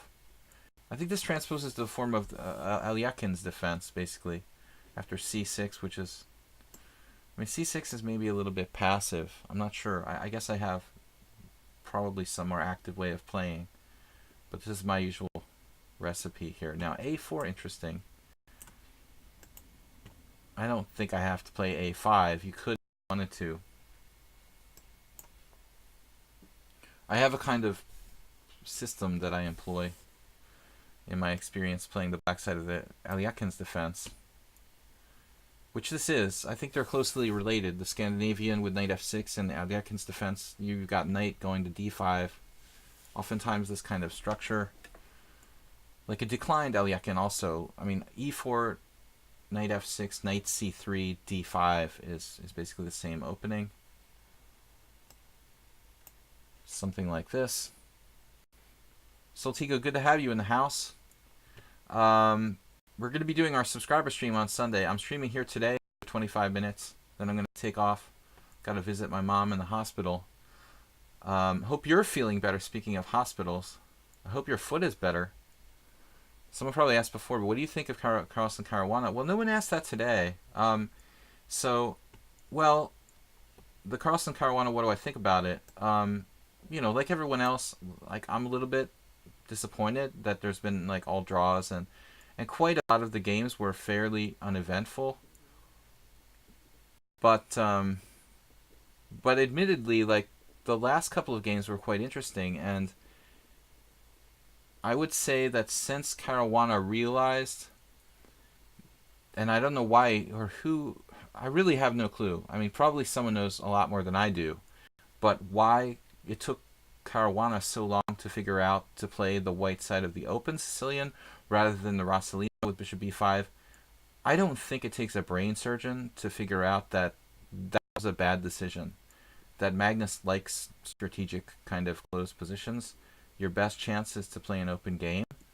So that was weird for me. But in general, I think it's been a good match. I'm really like, I wouldn't say astounded, but I mean, I'm surprised a little bit how Carlsen has almost, you could almost say Carlsen has been on the defensive in this match, despite the games being all draws. Been on the defensive more than Caruana maybe, and seems he's like a little less stable than Caruana, playing wise. But I mean, overall, okay, there's 10 draws, but a lot of them were interesting battles. Not all of them. Maybe here we should go for it with the craziness. Alright, this is a crazy move, but I couldn't really find a move I liked. So we're going to do this. We're going to do this. This is crazy. Yes, h5. It's a panda. We have a mascot. He's in Budapest, Hungary, where I usually stream from. This is a junior panda. He's upside down. He or she, we'll call her a her. She's upside down. Micro panda. Pandas like moving their H pawns. That's why I have this emote in the stream that Soltiga created. I can throw it out there. Is our panda emote, and if you look at the panda closely, you can see that it has the sign H4. The bamboo around the panda spells H4.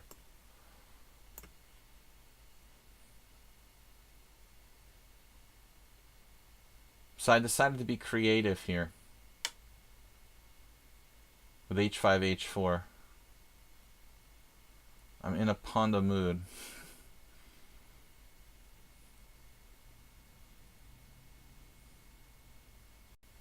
But this was to secure a good square for my bishop, because I didn't have one. Now we still have one. Bishop h5, actually.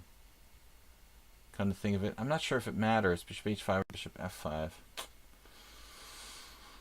Oh man, I don't know which square I prefer, actually.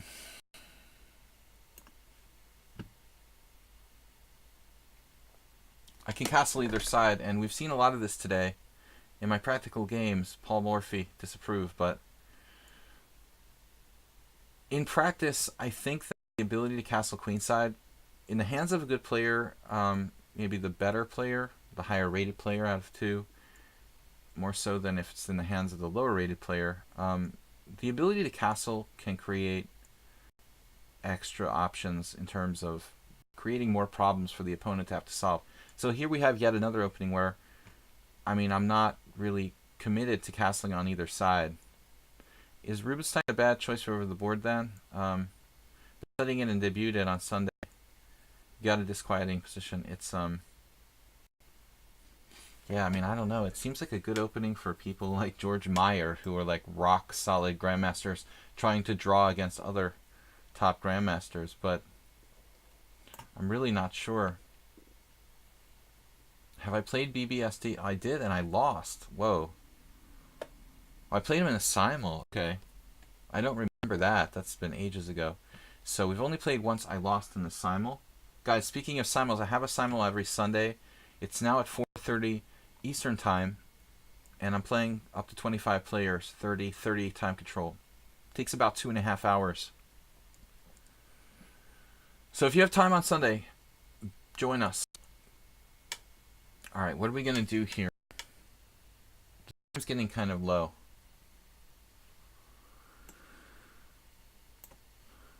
Ultra primitive. There's no other way to There's no other way to describe this. Uh-oh. Uh-oh. Ruh-roh. Come on, man. He's a pretty good player. 1900. He's like positionally outplayed me. And this is not like tactics. It's just positional bind on f7. He strategically outplayed me. Okay, I took my chances and I played some crazy stuff, but now he made a tactical mistake dropping this pawn. I hope this is not an intentional pawn sacrifice, in which case I just debate.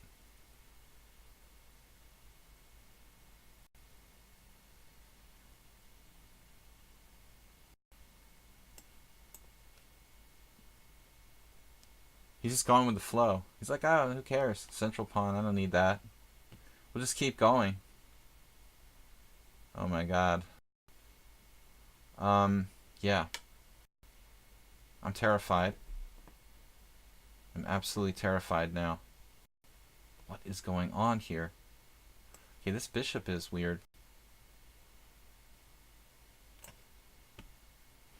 He's terrifying me. Stop terrifying me now. B, SD1.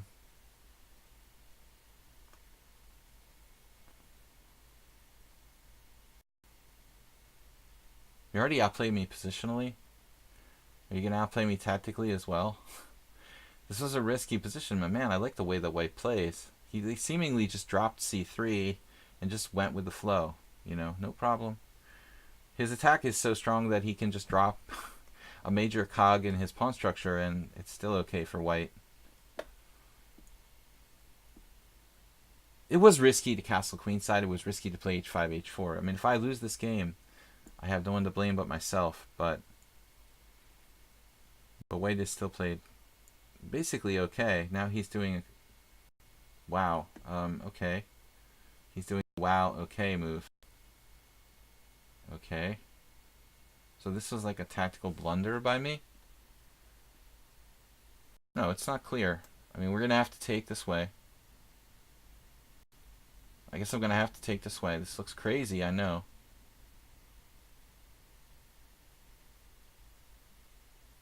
Living on the edge. They're not allowed to play that at Donald Trump get-togethers anymore. Unlike Journey. Aerosmith is alright.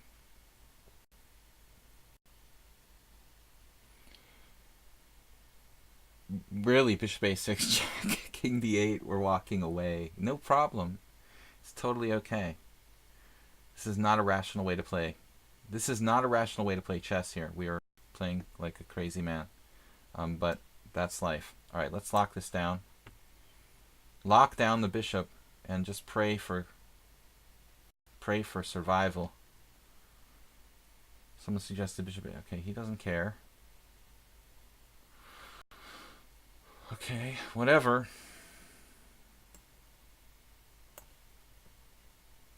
Some suggested 95. 95 is in the air. White's only problem is on time.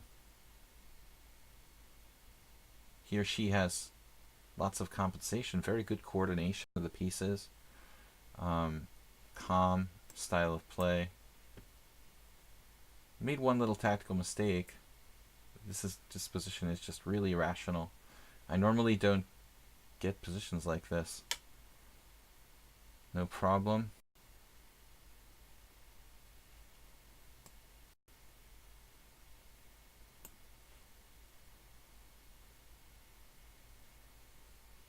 Maybe we can win on time. He's backing away. I mean, this is going to drastically weaken my structure if I play this, but I'm running out of ideas. Trade it.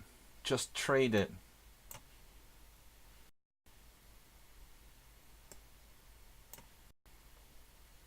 Oh. That was a bad choice by me. E6 was hanging. Wow. What is happening here? Have I ever had a chance to attack like the entire game? No. I'm never allowed to make any threats. Not once. Not once have I been allowed to make a threat this entire game. Not one threat. It appears.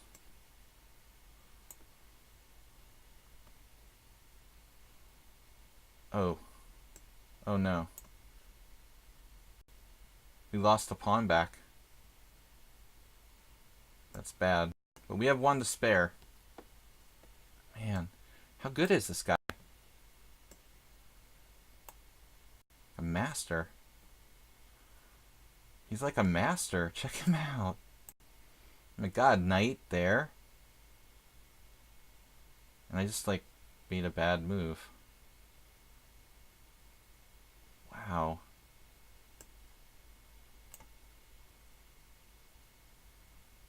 That's where he was going all the time.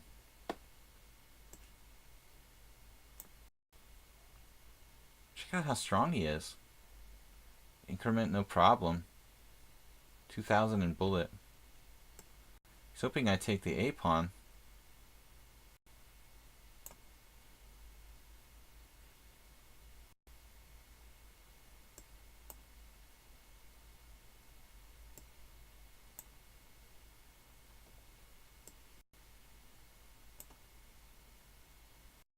I think he did like a pre-move or something.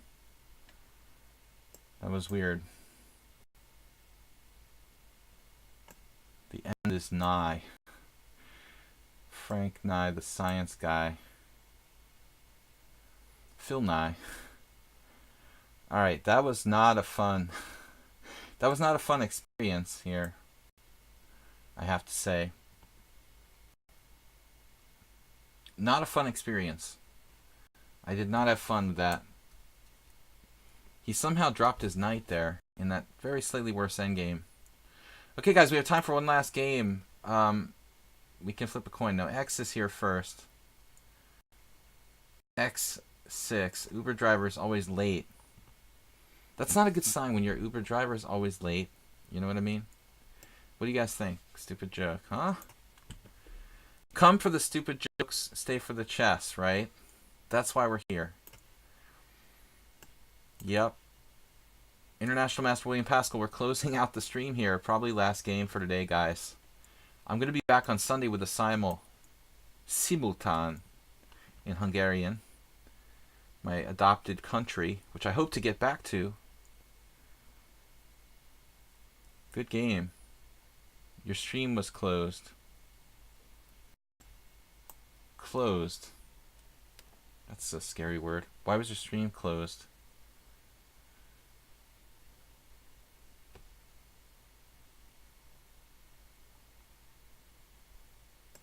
Hedgehog, a wedgehog. I just want to say wedgehog. Could be a Queen's Indian or hedgehog.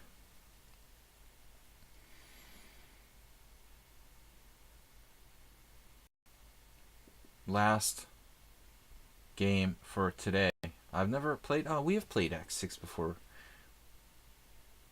But why don't I remember playing you before? X6...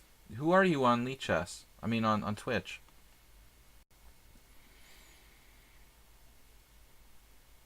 You meant I wasn't playing... Oh, I thought you like had a stream and you meant your stream was closed. I'm like, so stupid. Sorry. Context. You mean you had the window closed? Okay. Yeah. So X6239. Who is X6239? Because we played them 6 games, and I don't remember.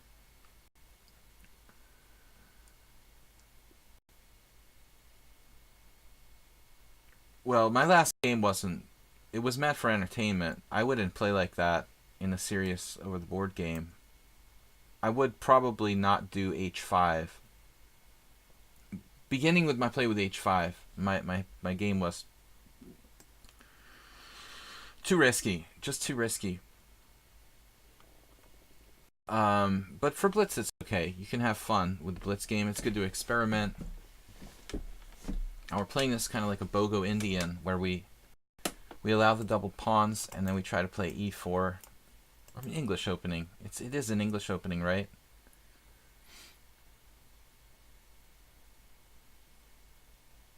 Another thing I don't quite fully understand is like Magnus's decision to play the English opening against Caruana. It almost feels like laziness somehow. He doesn't want to work hard enough to challenge Caruana's theoretical knowledge in e4 or d4, so he's playing c4 instead. Who am I to call Magnus Carlsen lazy, but it kind of looks that way, Like Caruana put in more time to preparing for the match than Carlsen. I have a distinct feeling about that. More preparation, probably. Okay, Magnus's thing isn't openings, but he's usually pretty smart about his choice of openings. But I feel like the English opening is kind of lame. Caruana was lame when he played bishop b5 against the Sicilian. That was also a mistake. Still shocking to me that we haven't seen e4, e5 in a single match game. I predicted in my warm-up video series for chesslecture.com that we would see a lot of e4, e5 games. Now I feel like I look like an idiot because I'm predicting that there were going to be a lot of e4, e5 games in the World Championship. And look how many there are. None. 0. Right? Yeah, he wants to avoid the Petrov. Yeah. But, I mean, it's hard for me to believe. He did play that one game with like knight 93. That's a joke too, Magnus just not doing enough preparation. Come on. I mean, he's world champion. He can probably hire, who knows, like some of the best players in the world to be his opening trainer. I mean, he works with who? Like Peter Heine Nielsen. They ought to be able to come up with something, It seems kind of lame. Predictions. Just how could I be completely wrong? That like one e4, e5 game.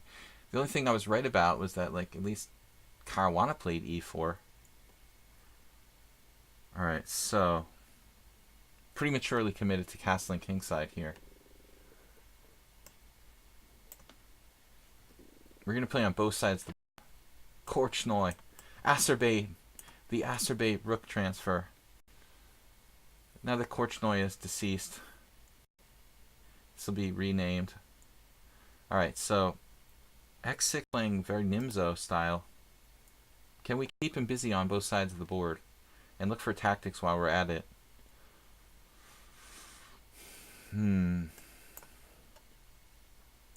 Should black play pawn to style with h5? Try to keep our options open. If I closed it with f5, I might have a very hard time breaking through. So I'm trying to keep the fluidity alive on both sides of the board. Keep the fluidity alive. Keep the rook alive. Maximum flexibility.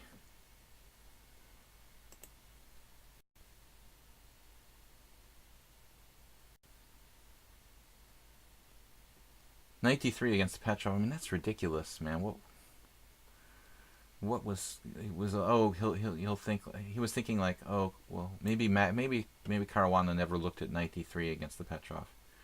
This was like a really lame one game preparation, kind of like laziness. Like, what can I play today? All right, I'll just do like knight d3 against the Petrov. That'll buy me time for one more game. Then we'll creep closer to the tiebreak. And we'll just take him out of tiebreak. We'll take out Caruana. He's kind of banking on taking out Caruana in the tiebreak because Caruana, pretty notoriously struggles a little bit in like rapid and blitz tournaments sometimes. He doesn't generally dominate in those time controls. So, it feels very distinctly like now we have a commitment by black. He's castled kingside. It just felt very distinctly like Carlsen is suffering from mild laziness. It's possible that he put off preparing for this match, to a great degree, and now he's paying the price. Uh-oh. We're playing like a Nimzovician genius here with black. Maybe I mean, maybe I'm just clearly better, but should I have played rook g1? I'm not that sure about this move. He went there. I was a little scared of bishop takes f5, honestly. So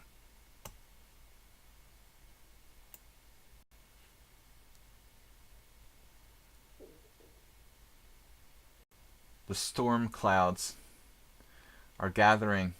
The King's Indian storm clouds. We're sort of everything. Ooh, h6. h6 almost is like an invitation. Feels like an invitation to attack him over there. Bishop f1. Seems like a weird move to play here, but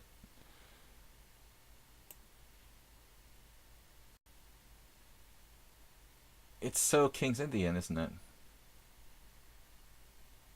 You see why I played bishop f1? Hint, hint. That's why we didn't go to f3, kids. Now g4. g4 pawn takes pawn, knight f5, and then he's got knight g6, which is really, really irritating. So I guess we just try to go now. We'll just go. Go, go, go. Go. Run! Forrest, run. The King's Indian is coming. Run, Forrest, run. Go. Go down the g-file. Transfer your acerbate rook to the king's side. Come on. Everybody, gear up. Let's go. Bishop takes. It's a King's Indian. g4, h4. Magnus Carlsen versus Anand. That's even worse. That is seriously worse. He's battening down the hatches now. Look at this. Master of defense. Oh no, he played g6. That is not a good idea. Just when he was on the verge of holding it together with f6 and trying to run away. Honestly, I don't think that should work. We have like bishop e2, bishop h5. Still, it's his best try, but g6... I think g6 is kind of suicidal.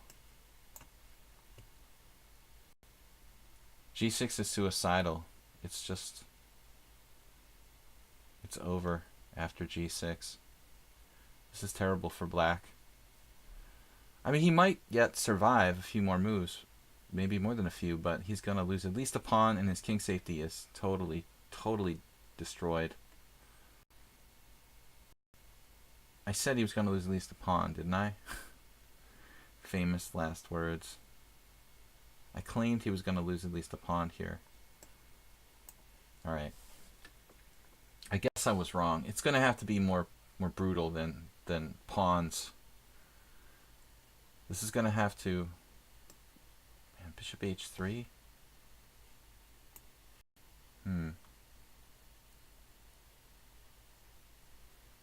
Hope this works. I really thought he was toast here. I guess he is toast. And he's got defense against that too. Wait, who is this guy? Knight g8? Wait. Seriously? That works?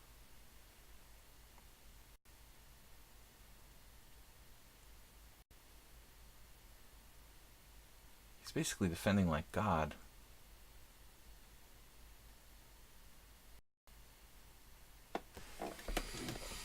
Man, I don't know. This ought to be winning for white.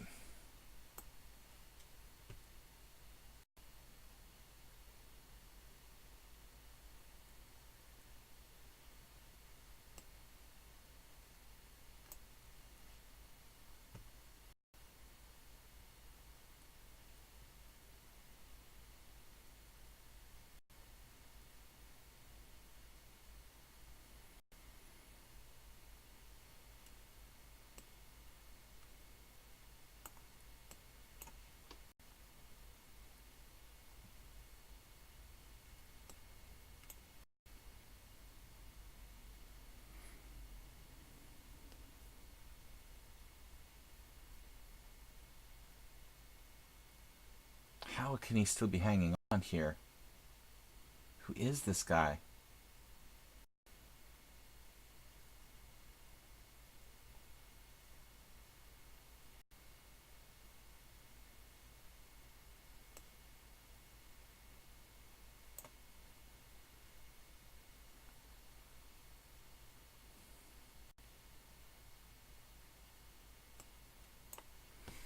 I have basically no idea how I win here.